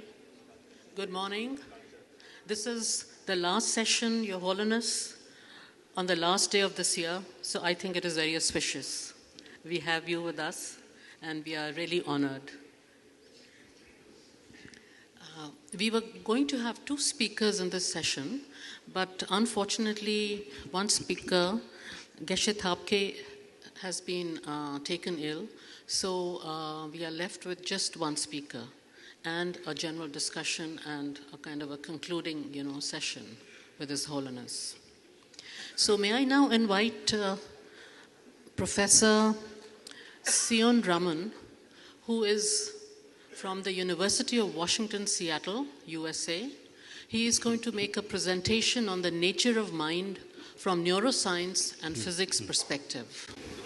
May I request you, sir, to make your presentation? Thank you. You have around 20 minutes. Okay. Thank you very much. And I'm very honored to be having an opportunity to present this talk in front of you. And also I would like to thank Professor Gokhale and Professor Nawang Samtenla for giving me an opportunity to come here to present this talk. And today I'm going to talk about the nature of mind from the neuroscience and physics perspective and what we can learn from here. And outline of my talk consists of many topics: gross features of consciousness, mental consciousness, perception of time, and how we can use EEG for research, and also looking into precognition and possible theories. So starting in a very simple way, neuroscience is very good by now that we can tell where different areas of the brain are, which could be sort of suggested that where the reading or speech or smell or hearing is. The picture which is in front of you is showing, from my left side is the front and this way is the back. And so there we can really classify what part of the brain is responsible for these features. Now, so in summary, what we can say is that when it comes to gross features of the brain/mind, that smell, speech, sense of touch, we can define very precisely from the neuroscience point of view. Now, I'm just going to the next summary slide, where, so when it comes to the senses, I would say probably neuroscience and the Buddhist side will agree quite a lot. And many experiments can be performed to map all these gross features of consciousness. And lately, now through more advanced techniques, now we can even study even which part of the brain could show emotions and also color. I'm going to just use it in my hand. So I can very easily tell emotions like love, compassion, and even anger and fear. We can see which part of the brain respond, and these can be done techniques called EEG as well as magnetic resonance imaging. And these are very common now. Within the last 15 years, many advances have been made. Now, so coming back to it, now when it comes to going to whether there is something more than these gross features of the consciousness, this is where majority of the neuroscientists will have problem. If we go further out, what we will say is that the consciousness or the one which has a capability of analyzing or thinking of emotions and those things, it emerges from interactive behavior of bunch of neurons in the brain. And beyond that, most of the neuroscientists will not go. However, there are some scientists beginning to say that that may not be a complete picture of the consciousness. There could be something more than that. And from the Buddhist side, we call it mental consciousness. Neuroscientists may not call it mental consciousness, but they might still say there is something more than just the gross features of the consciousness. So this is where majority of the neuroscience research is. However, when it comes to theorizing, in neuroscience research, we are still trying to look for what generally we call it neural correlates of consciousness, which simply means is, can I find the single neuron or just a set of neurons which could be characterized as representing one object? Now, so here in this picture here, you are seeing a scene where there is a dog and tree and other things, and their neurons are responding. Out of that, can I pick up the sequence of neuron firing and particular neuron which can be related to a dog? A lot of work is going on in these types of research, but still we have no answer. We cannot find a neuron which is related to a dog or a particular neuron related to a human being. And this is where we are stuck at this moment. And I will give you my opinion. I don't think it will work because same neuron does many other things. Just like a screwdriver, you can use it to perform many things. So are the neurons this way. And so where do we go from here? Nowadays, there are some other theories which people talk about that it may be related to information processing. So like when we have a bunch of neurons, they create an information. So maybe information way might be another way to look at that this might be a consciousness. However, that model itself has not produced any good tangible results. So we are sort of stuck here. Even a lot of people have been challenged that, like, in case you can have many neurons and go and stimulate and see, can you have a consciousness arising out of it? And the answer is, we have not been able to do so. So where do we go from here? So from the Buddhist side, we know, we talk about there is a mental consciousness. We also talk about that there is a extremely subtle consciousness which goes from one life to the next. But to a neuroscientist, that will not be acceptable because we really don't know how to deal with it. However, even though we might differ philosophically that whether there is a mental consciousness or an extremely subtle consciousness, but we can still have a dialogue. And dialogue could be based on that what we can learn from each other by designing better and better experiments to map the consciousness. And that's the direction I'm going to take you now, and talk about what is feasible, even though we might differ on the philosophy side on many points. So I will take you, first thing is that perception of time.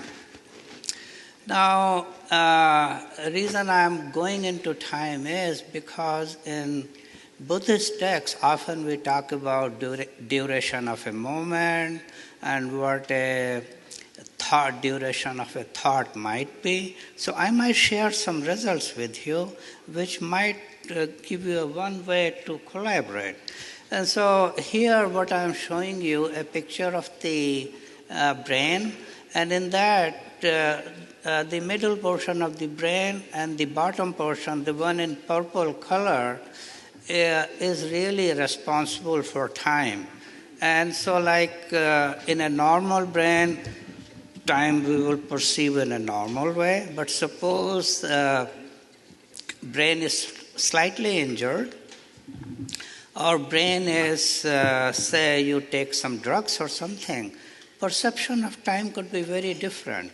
So the perception of time often depends, some tissues in the brain, how it is reacting to particular chemicals, what is going on. So now I will take you how we can measure time nowadays, which might relate to duration of a moment. So let's assume that you guys are all expert in science and you know how to do EEG research.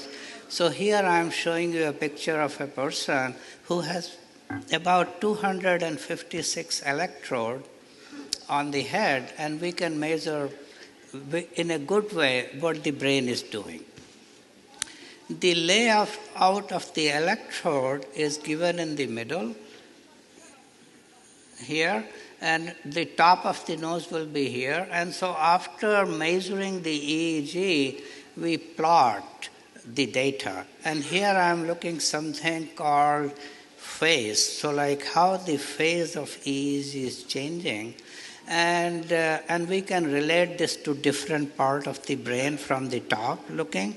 So I have just put a small circle or ellipse, which generally will be the area where language's memory is mapped in these pictures. So we collected the data of one person to see how the phase of this person's brain activity is changing. The top portion shows those plots when the person was just sitting normally, not doing anything. The bottom row shows person we asked to do some meditation, very simple type of meditation.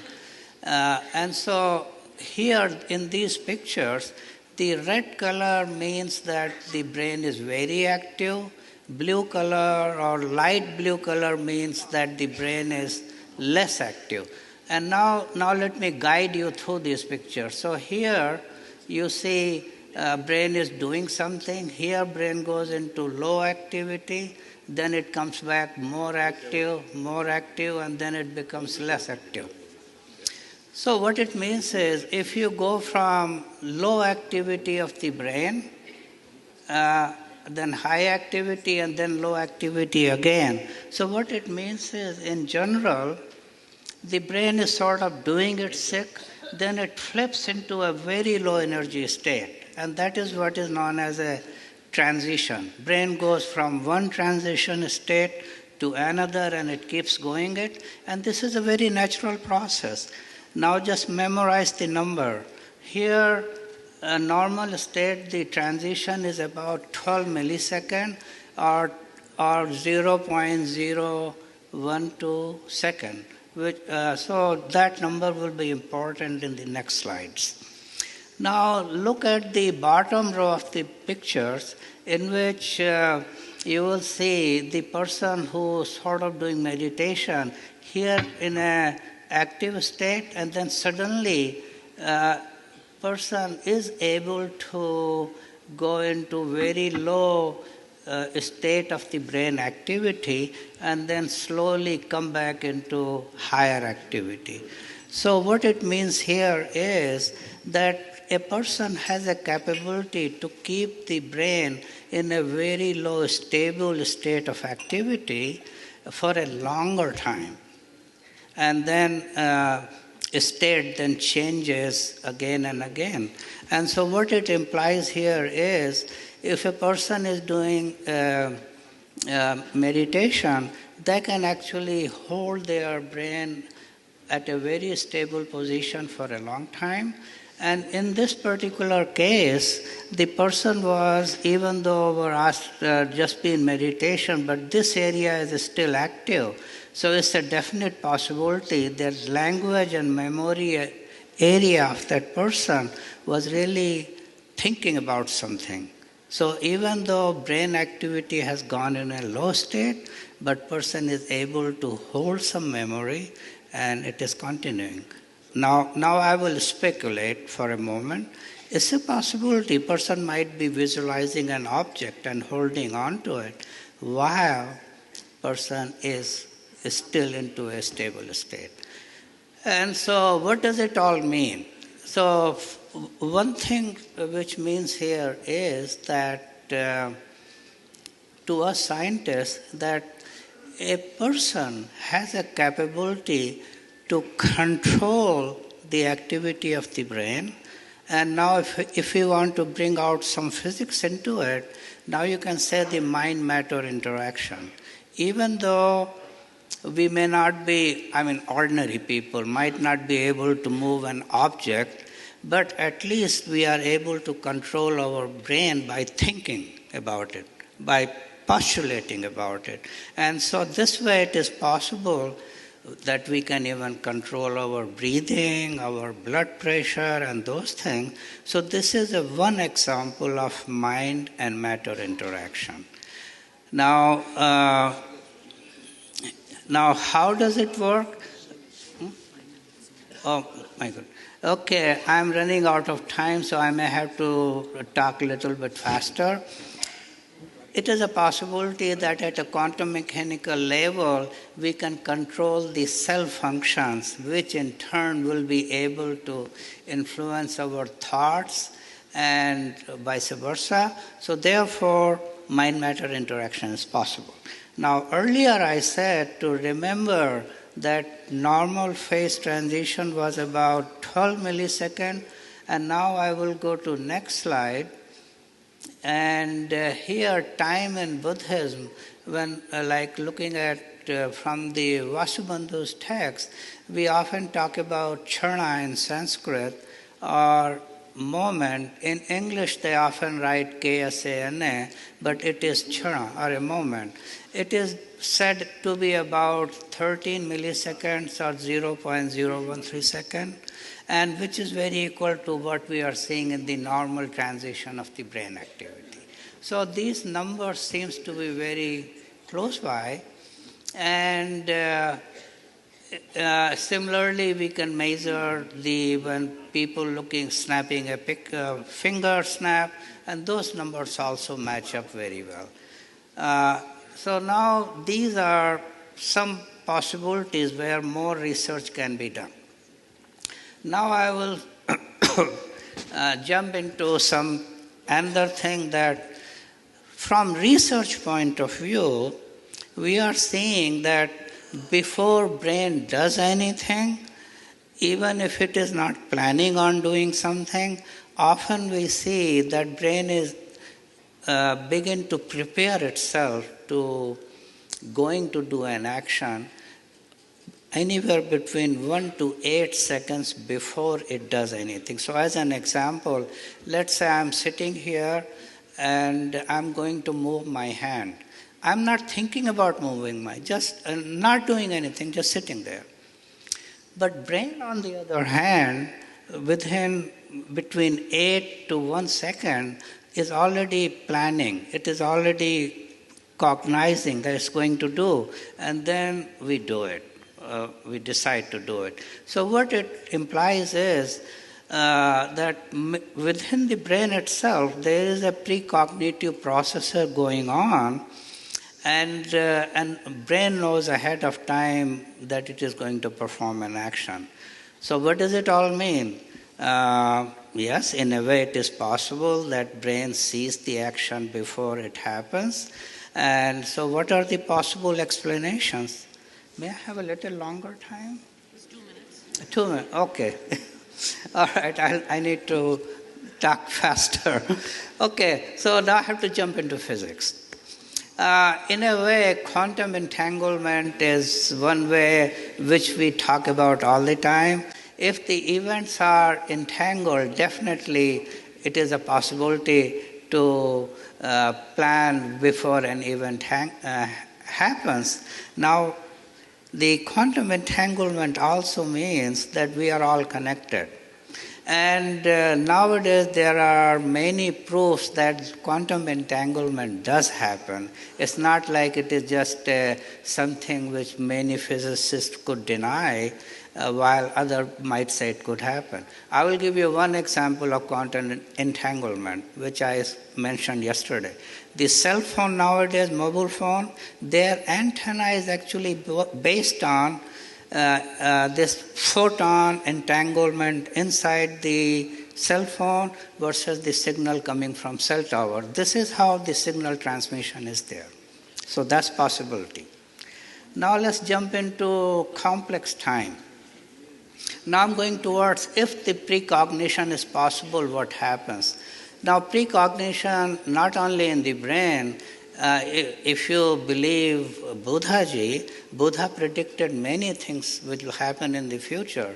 So if we are looking for what might be the possible explanation, one way to look at it is that time itself is not a real thing, but it could be a complex quantity.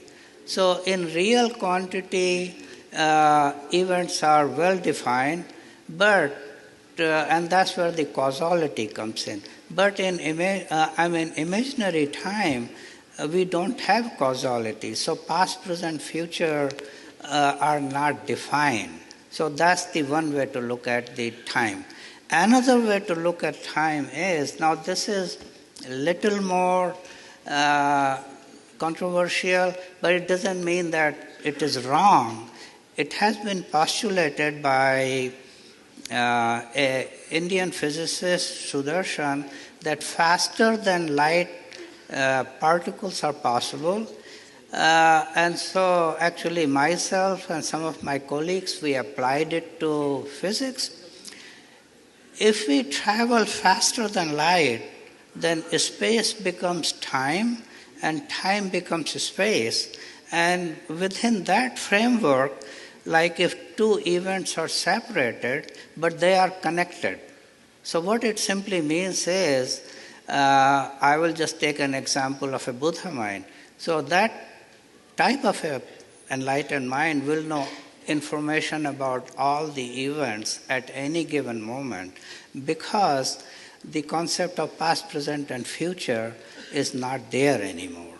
And so with these things we can see that predictive capability of the mind is there. Now I will make concluding remarks. Let's say, for example, we could collaborate. So scientists and philosophers, we need to learn each other's language. I would say a neuroscientist needs to learn Buddhist philosophy, or at least learn a little bit. And the Buddhist philosophers, they need to learn some neuroscience. Then dialogue becomes very important, and it can be done. I will even throw in some experiments. Let's say you are visualizing an object. What portion of the brain you see the object is being visualized? Now go and get your EEG measured and see what EEG is showing. Right away you can prove two things: how good your visualization is and whether it works or not works. And I know in Buddhist circles there is a lot of desire to measure Totem, or like when a person goes into towards the end of life doing the final prayers, then there are certain ways when the extremely subtle mind is about to leave the body, how we can measure. EEG may be one way, but there may be a better way. That mind has many capabilities. It could even make the body heat change. Using digital photography and sophisticated technique, we can even see the blood flow in the body all over through those techniques. If a person is in Totem, or even is doing tumor meditation, there, without touching the body, I can measure these subtle changes, and that may be another way to measure, and that might bring one more way to bring neuroscience and the Buddhist philosopher together, even though we might not agree on many theoretical points, at least for now. And the main reason is, we neuroscientists, we are still very young. I'm old, but neuroscience is very young. We have long ways to go, and we can learn quite a lot from great Buddhist philosophers. So maybe I should stop here now, otherwise I will talk quite a lot. Thank you. Dhanyavad. Thucheche. Thank you very much, sir, for your very stimulating talk. May I now request His Holiness to respond to the paper?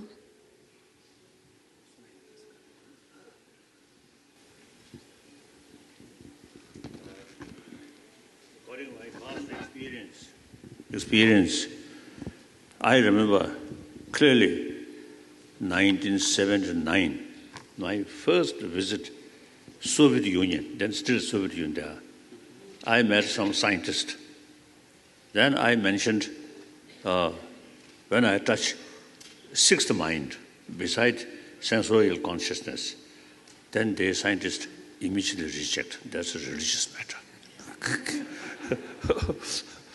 So then, of course, later, even very recent, meeting some Western psychologist or the scholar about mind, when they use the word consciousness, only refer sensorial, 5 sensorial level. Sensory level consciousness. You see, I think it seems very, very limited knowledge about sixth mind or chit. Da kaza anda kaza sheta de kaza da kaza chisamne. Kaza chisamda. Kanda simri namshi yawachi zazu ze mocha nyala. Kanda ta 공의 shebe digi yuji namba ta ando tagi rang lawra tagi sheba namja nami ta dodebe yenje sheba namja shegi yore sa dili yuji namba ta dobki ta yuji namba ta sa de phe 공의 sheba di zoli yore do sene ani di changni ta yilu lete ajiri ta 공의 shebe phe information tayaji ma do 텔러직 상내의 뜻을 독주도 해서 야말이 이루가는 저되게 요래 사실은 인도산에 가다 이루직 수도 예버도 사비샤래 다 공에 이루셔 인도산에 아니 미기 쉐벌로 속어 디들 레버도 저여도 돼 사비샤래 다 좋다 이루디 다 레버 찌든 저를 좀 해지다 셔 투명에 맞도 셔 레버 치라고 지금 전에 셔야 돼 가고래. So, leaving aside the complex question of whether manas and chit and vijnana are different or whether they are synonymous, we had a lot of discussions yesterday and today as well. Leaving aside that question, but by examining a simple fact of our experience, of a perception of phenomenon in front of us, when we are confronted, when our senses are confronted with an object in front of it, we have a perception of that thing in front of us. That is at the sensory level. But at the sensory level, there is really, what seems to be happening is simply an information is coming in through our senses. But when it comes to differentiation and evaluation and judgment, good or bad, threatening or useful in all of this, then this is where we are beyond the realm of the sensory experiences. We are bringing mental consciousness. We are bringing the mind. So the senses and the sensory experiences, perceptions bring in the information, and the mind's role is to start making interpretations and evaluations. That seems to be a basic understanding. So now it is clear that many of the neuroscientific findings in examining the sensory processes and their specific locations in the brain, that's pretty well mapped out. But when it comes to the mental consciousness, other than accepting the general point that it is somehow has to be related to the brain activity, but His Holiness was saying that he would be, he wouldn't expect one to find a specific location, region in the brain where we can say this is the location of mental consciousness. So it may be more complicated. One of my friends, a German, I think brain specialist,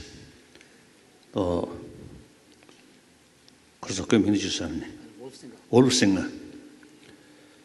See, he told me, no, not just me, on occasion of a meeting, the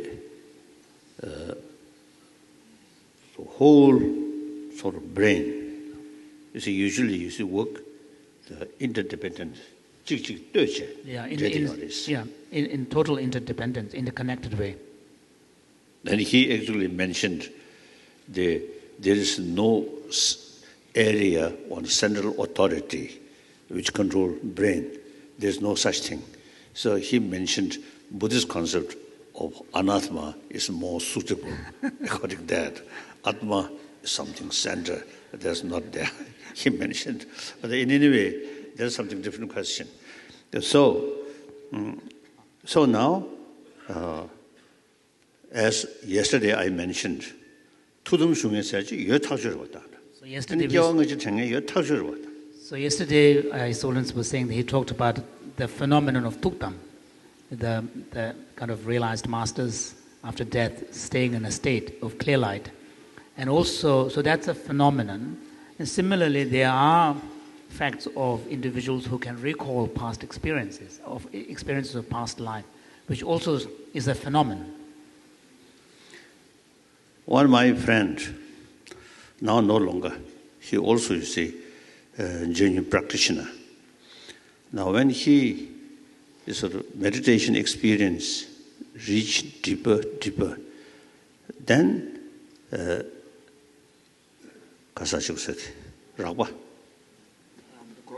grosser level of mind become more deeper. Then more subtle mind become more active. So, and when his meditation when a bit successful, then that kind of experience actually happen. When that happen, the reflection about past life. So there are persons who actually experience like that. So therefore, still we need more further sort of exploration with full collaboration with scientists, brain specialists, like that. Then one Nizuji got a guide too much of the gore. And should 2 days as well. And the New Zealand youth. Kong Nabiga New Zealand Sashi Lebacadulia, Kong Shan and Yimashisha. To them Shusha. The money in the Mangane Shasatane, the Pumbupa Dungudua, and MG Dagayon, or that they and the server at Dashas, and Trans Karjan degrees, and in Dongomaris, those are Mangan Shasha. Chenny, Dishugo, Harangakeshoni, Nima Shive Gondadi, Korangi, Lawa Yamatigi, Lawa Yebe, Sinzu Juash. 자상에 드디 그런 러이다 그저 2 대요 Lama Lama 가서 그냥 말에 가서 당연 정민도 전에 이니 아까 지난주에 빠르게 샤워를 봤어 아니 라고 예매 구조 접체 라고 예배 신주는 또 줘야 돼 빠르게 샤워는 직접 근처 구조 걸을 때도 와 지금 통구를 봤어. 근데 just love you 좀. 가당 내디 가서 대 도나야한테 말한서 다 가서 그러면다 남주자 룽심기 만져다 마셔베이나 류 구조자한테 캡식을 룽고한테 쳐오래. 아니 치워서 뭔도 집에 내걸로 캡식을 룽 가살. 제가 류 요야게 캡식을 룽 가살이잖아. 류 요야지 주무로 보다. 그래서 따디 가서 리서치 국도 와. So, with respect to the Totem phenomenon, there was quite an unusual case a couple of years ago in New Zealand with a monk by the name of Totem, someone that His Holiness knew. And when His Holiness visited New Zealand, he had died just a few days before. And when he died in the hospital, and the doctors, after a day, told the attendants that although he's dead, but there seems to be something unique going on here, and we will leave it up to you when to take the body away or not. So the hospital authorities were much more understanding, and so the body was kept there for 4 days, and but on the 4th day, according to one of the attendants, one thing they realized is that his left hand had moved and was holding the ring finger of the right hand. Now, this is a very intriguing thing, even from the Buddhist Vajrayana point of view, because according to Vajrayana theory, when death occurs, all the activities of the prana had really come to an cease, and particularly what is known as the all-pervasive wind, which is the wind that is responsible for mobility. So,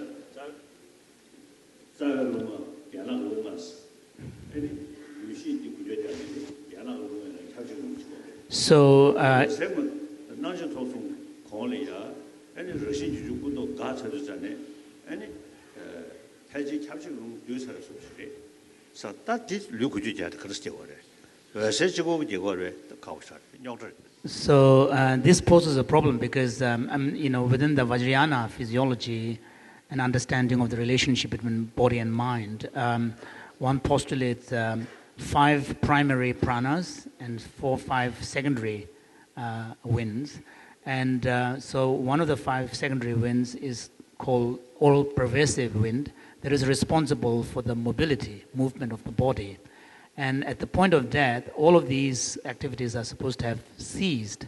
So which means only the clear light, the luminosity is remaining, but accounting for a physical movement on the basis of luminosity alone is, again, problematic. So even for the Buddhist, if this phenomenon is real, and if it has really happened, it poses a problem, a question as well.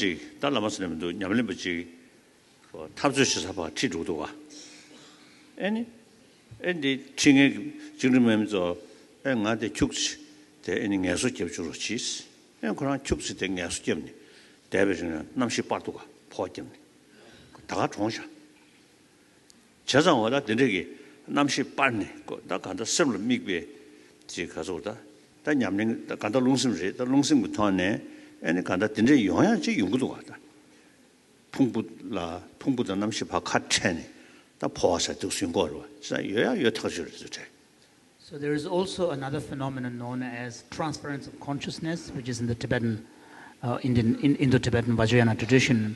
And there is a case in the late 50s or early 60s of a meditator, a practitioner, who was arrested and caught up in these struggle sessions that were quite popular at the time. And he was being led by People's Liberation Army soldiers to the place where he was going to be staged for the struggle session. So while they were taking him, on the way, he asked if he could be given a permission to just sit down quietly and do a little practice. So they gave him the permission. He sat down, and right there, he did the transference of consciousness, and he was gone. So, which suggests that there is, for a yogic, highly advanced yogic, the ability to use the mind-body connection, and through yogic practice, is able to make an impact. So these are phenomena that, again, raises questions. Then I want to share with you. You see, those genuine practitioners, I think many practitioners who spend many years, 20 years, you see, in Chinese gulag. And one of them, and I met later many of them, told me during their prison life, they found best time for practice. And then one monk who spent 18 years now some coming. So that he told me during 18 years in Chinese gulag, he faced few occasions he faced some danger. And I thought danger on his life. I asked, what kind of danger? His answer is danger losing compassion towards Chinese. They consider, you see, develop anger is very serious sort of danger. So they consider like that. As a result, you see, those people, their mind, physically, of course, due to some sort of hard labor like that, and sometimes physical torture, so some difficulties, but mental level, very peaceful. So through training of mind, and sort of the increase compassion, that immense help to keep peace of mind, and their life remain because of the longevity like that. So these actually I witness. So practice of compassion is really very helpful for our own health. Suppose I think we may call compassion, practice of compassion is a wise way of selfish thinking. So practice compassion. It appears it's a sense of concern of others' well-being. But the result, you get maximum benefit. Thank you. Can I make a comment? His Holiness, your suggestions and advice is very good, and definitely compassion always need to be developed first.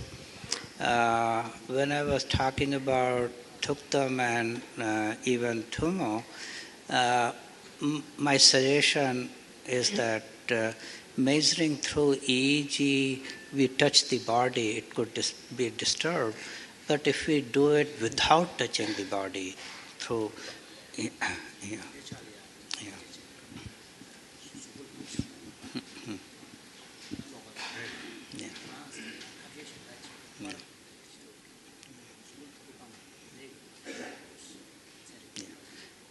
And then it may be feasible to measure it and prove it, even though it is a long way to go to do it, but it can be done because there are many new techniques. Yeah.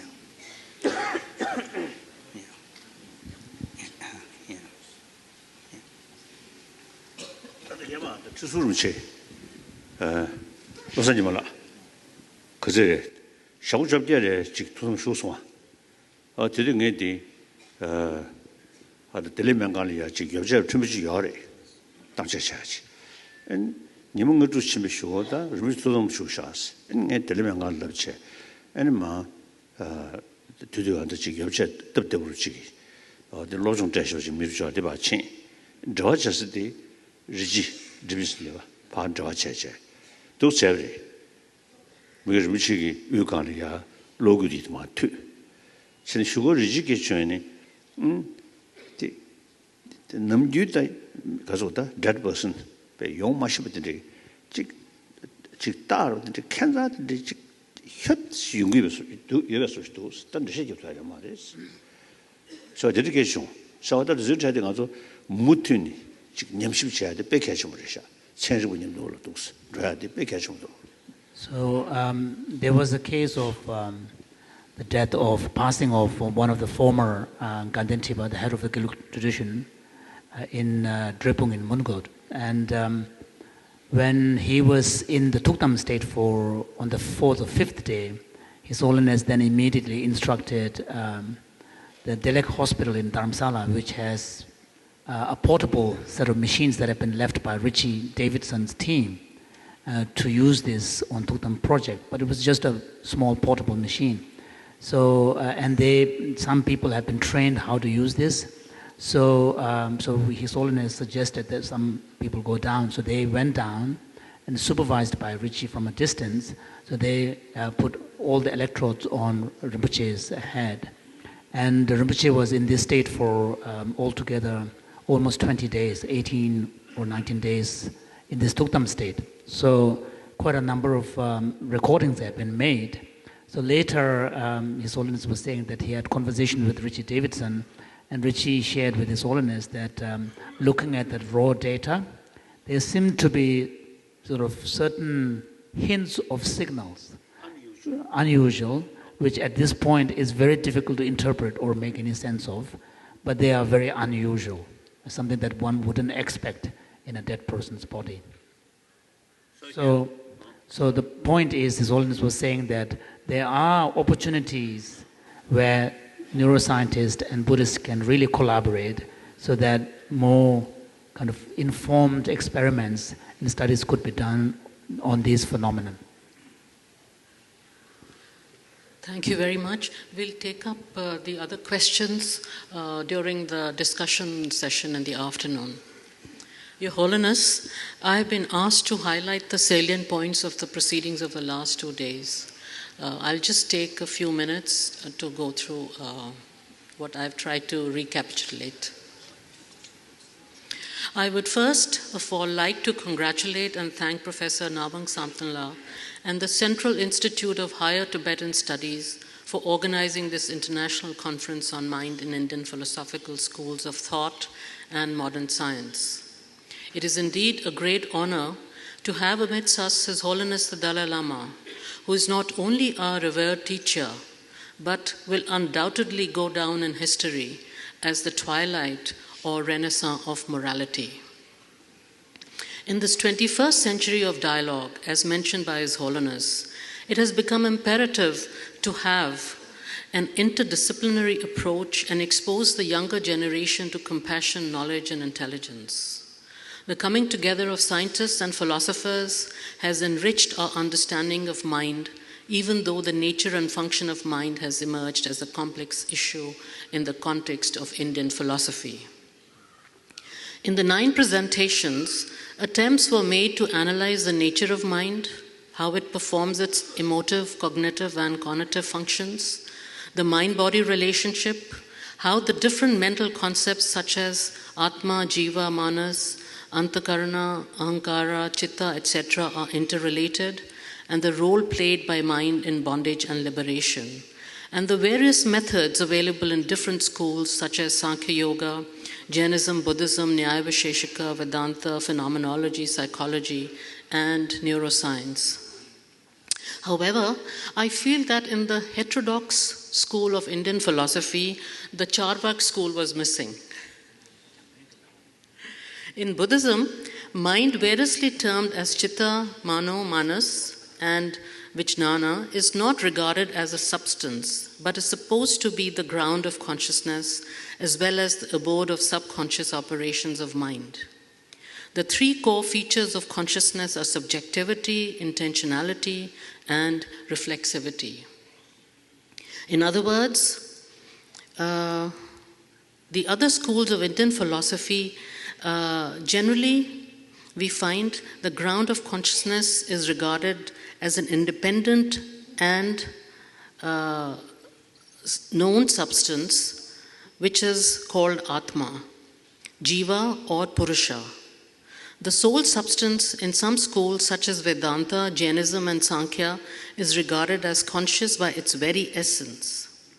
In Nyaya and Visheshika, consciousness is regarded as the contingent quality of Atma. The soul substance both relates to and liberates from the world through the mind. These schools use many mental concepts systematically, which are different from Atma, but are necessary for explaining the so-called bondage and liberation of Atma. These concepts consist of buddhi, cognition, intellect, manas, mind, thought, ahamkara, ego, chitta, mind, antakarana, internal organs, and so on. Although Purusha of Sankhya has been accepted in the form of Sya, Drashta, in Yoga Sutra of Patanjali, the text defines the very core concept of yoga as cessation of the modifications of the mind, chitta vritti nirodha. The non-Buddhist schools attach great importance to mind when it deals with the question of bondage and liberation. Yet, from the ontological perspective, they regard mind as insentient. In Nyaya Visheshaka, Manas is regarded as an independent, insentient substance, which is atomic in size, whereas in Jainism too, Manas is regarded as material, Paudgalika in nature.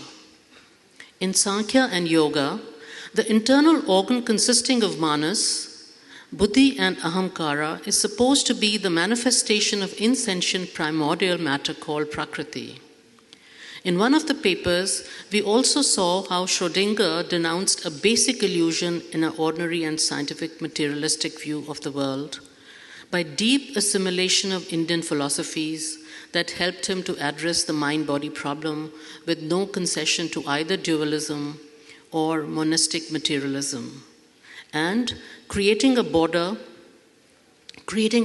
view that encompasses science, yet does not reduce to it. Last but not the least, we had a presentation on the nature of mind from neuroscience and physics perspective that was synthesized with the Buddhist philosophy to create an interdisciplinary approach with better tools to probe the nature of mind. Finally, in the discussions, several questions were raised, such as the relationship between consciousness and matter, Nirvikalpa, Sarvakalpa perception, problems of translation, the learning process and artificial intelligence, mind and body problem, cognition, not to be seen as an act but a product, bridge between the transcendental and the social and the descent into the ordinary here and now, the role of unfocused consciousness as a witness to allow the flow to happen in one's life, and opting for a life of divinity with the experience of oneness of humanity. However, as a sociologist, I feel that certain questions remain for me, and I would like to, pose those questions. Number one, how do we synchronize individual conduct with collective welfare? As we have the aporetic situation, aporia is a contradiction that cannot be overcome in society. So, is it the fate of modern society?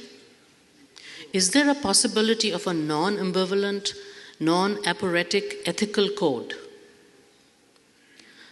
The second question is, in the context of the information revolution, how do we generate stable human essence, as Heidegger would call it, especially in the age of artificial intelligence and Fukuyama's post-human future? Number three, how does mind emerge from language, social interaction, and relationships? So, for example, we talk in terms of an authoritarian mind, a democratic mind, or a compassionate mind. And the last question, what kind of things can we become aware of, and what remains inaccessible and why, is a general question to all. So, the philosophical and scientific task is not to close the circle, to centralize or totalize knowledge, but to keep open the irreducible plurality in discourse and deal with knowledge that not only informs but also heals and transforms and leads us to overcome suffering and perfect the human condition. Thank you. Your Holiness, may I ask you to give us your concluding remarks?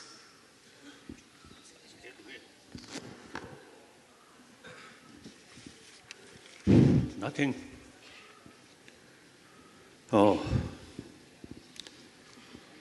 2 days as a meeting, I also learned some new things, very useful. So our institution is organized as it is opportunity. So my only hope is, this is mainly we are discussing about ancient Indian thought. So comparatively, this country, where the practice of shamatha, practice of vipassana, there are naturally more explanation about mind, about chit. although we difficult to identify what's chitta. But still, the question of the concentration or analytical meditation, these are not carried by mission, but our internal mission, this brain. So in this country, I think over 3,000 years, this practice already there. Therefore, I think on this planet, I think when you see people are now showing interest about our inner peace and how to tackle our emotion, then ancient Indian sort of knowledge is very, very relevant. So, frankly speaking, modern Indian, I think including you may be exception, but many modern Indian say much neglected about this ancient thought. Modern Indian is too much westernized. So now you should pay more attention about this ancient Indian knowledge. Plus modern education, technology, modern economy, this is very important. But meantime, we already notice now, many parts of the world, in spite of material development, everything there, but too much destructive emotion. That's why 7 billion human beings want peace, happiness, but a lot of problem, our own creation. Why? Nobody wants a problem. But why? You see, lack of knowledge how to deal with emotion, destructive emotion. So therefore, not talking about religion or next life or nirvana, simply,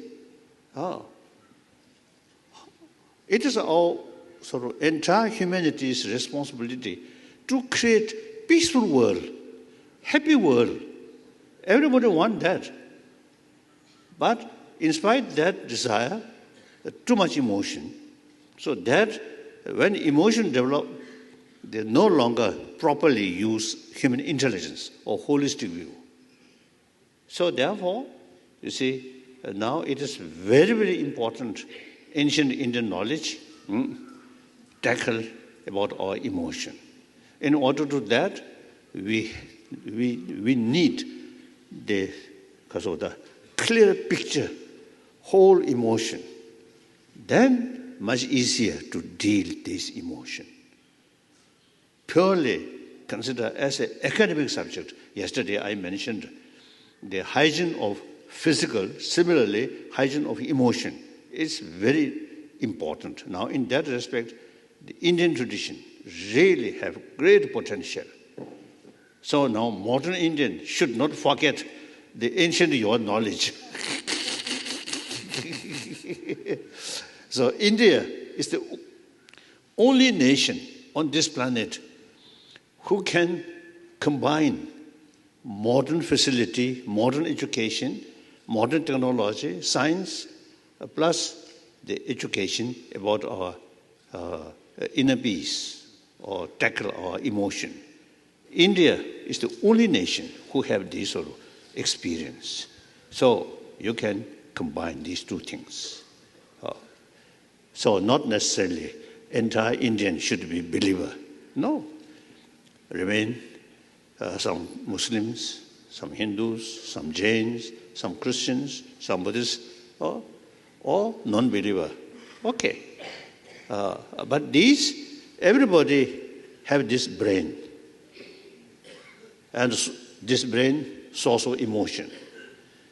So I think everybody, maybe exception, too young, very early age, maybe this emotion may be less.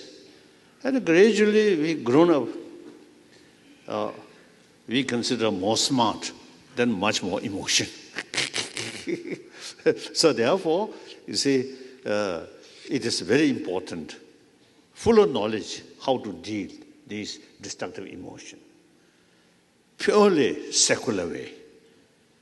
So that's, I really feel, as a result of, I noticed the whole my life, too many killing, as I mentioned yesterday also. Too many killing. One human being killed by elephant or tiger, it become news. We shock. Now, human being killing another human being, thousands, become normal. It's really terrible. Now we must change this kind of sort of thinking. So, as I mentioned yesterday, you see, we must think or try to develop demilitarized world. And then eventually, without political boundary, just one human family. Of course, our lifetime will not achieve. But it is worthwhile to think seriously about these things. One time, the governor, Brown Saksa, California governor. Governor Brown. One governor. Once he told me, from space, look here, no political boundary, just one human, small blue planet. That's a reality. Now, in ancient time, maybe, you see, reasonable, or my nation, their nation, my religion, their religion, and a little bit fight, killing, including killing. Ancient time, maybe some relevant. Now, today's world, this method is self-destruction. No way to help reduce problem. Use force, more problem happen. That's now today's reality. So, in order to create a peaceful world, firstly, we should create inner peace. With inner peace, the real possibility of world peace.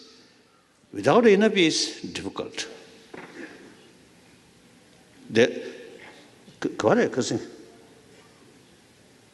One Swami, I think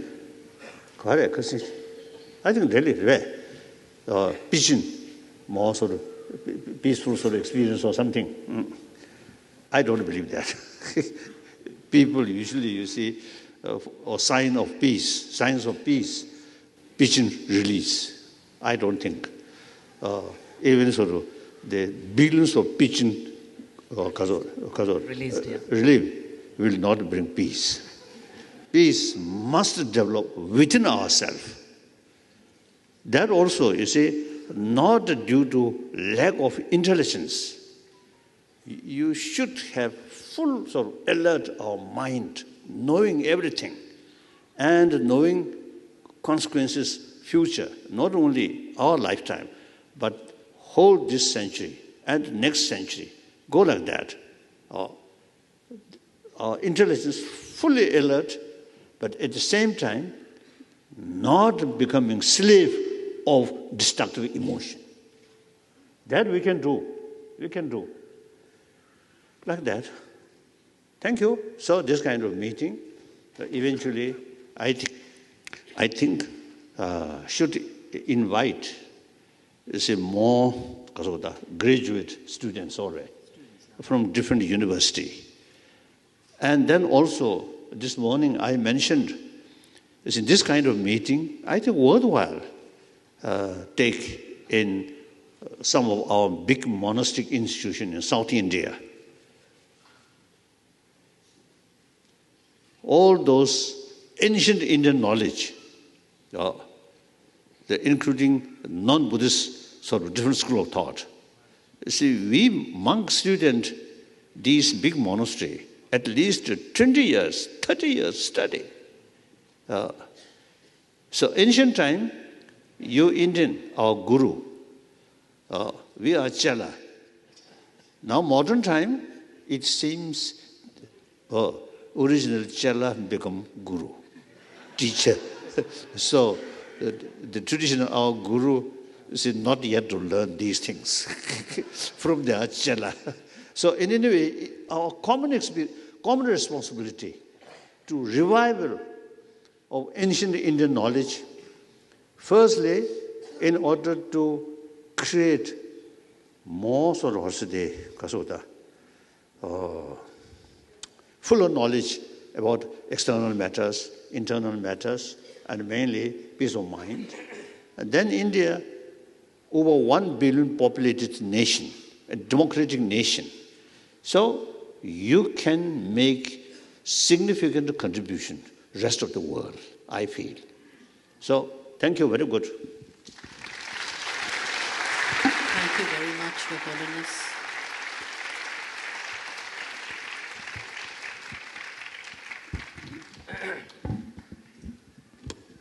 We are very grateful to you, Your Holiness.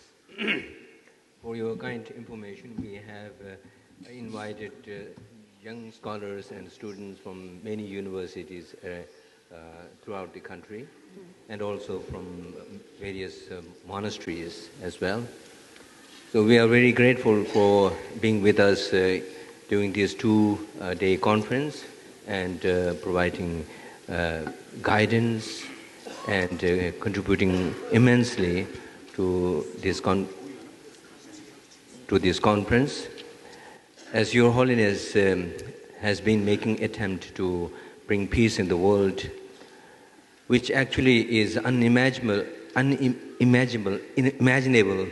for a person, and within such a short span of time of 20-30 years, you have brought such a great, immense change, we can say a kind of revolution in education, in science, and in the way people think about happiness and how happiness can be achieved at a personal level through practice of emotions and mind training.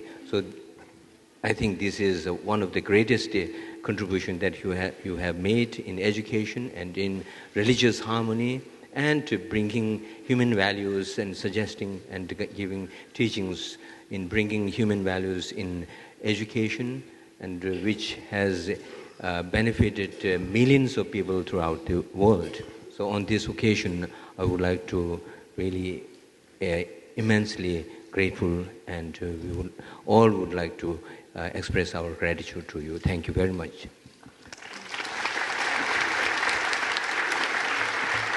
After this, we would like to felicitate the presenters, the moderators, and the respondents.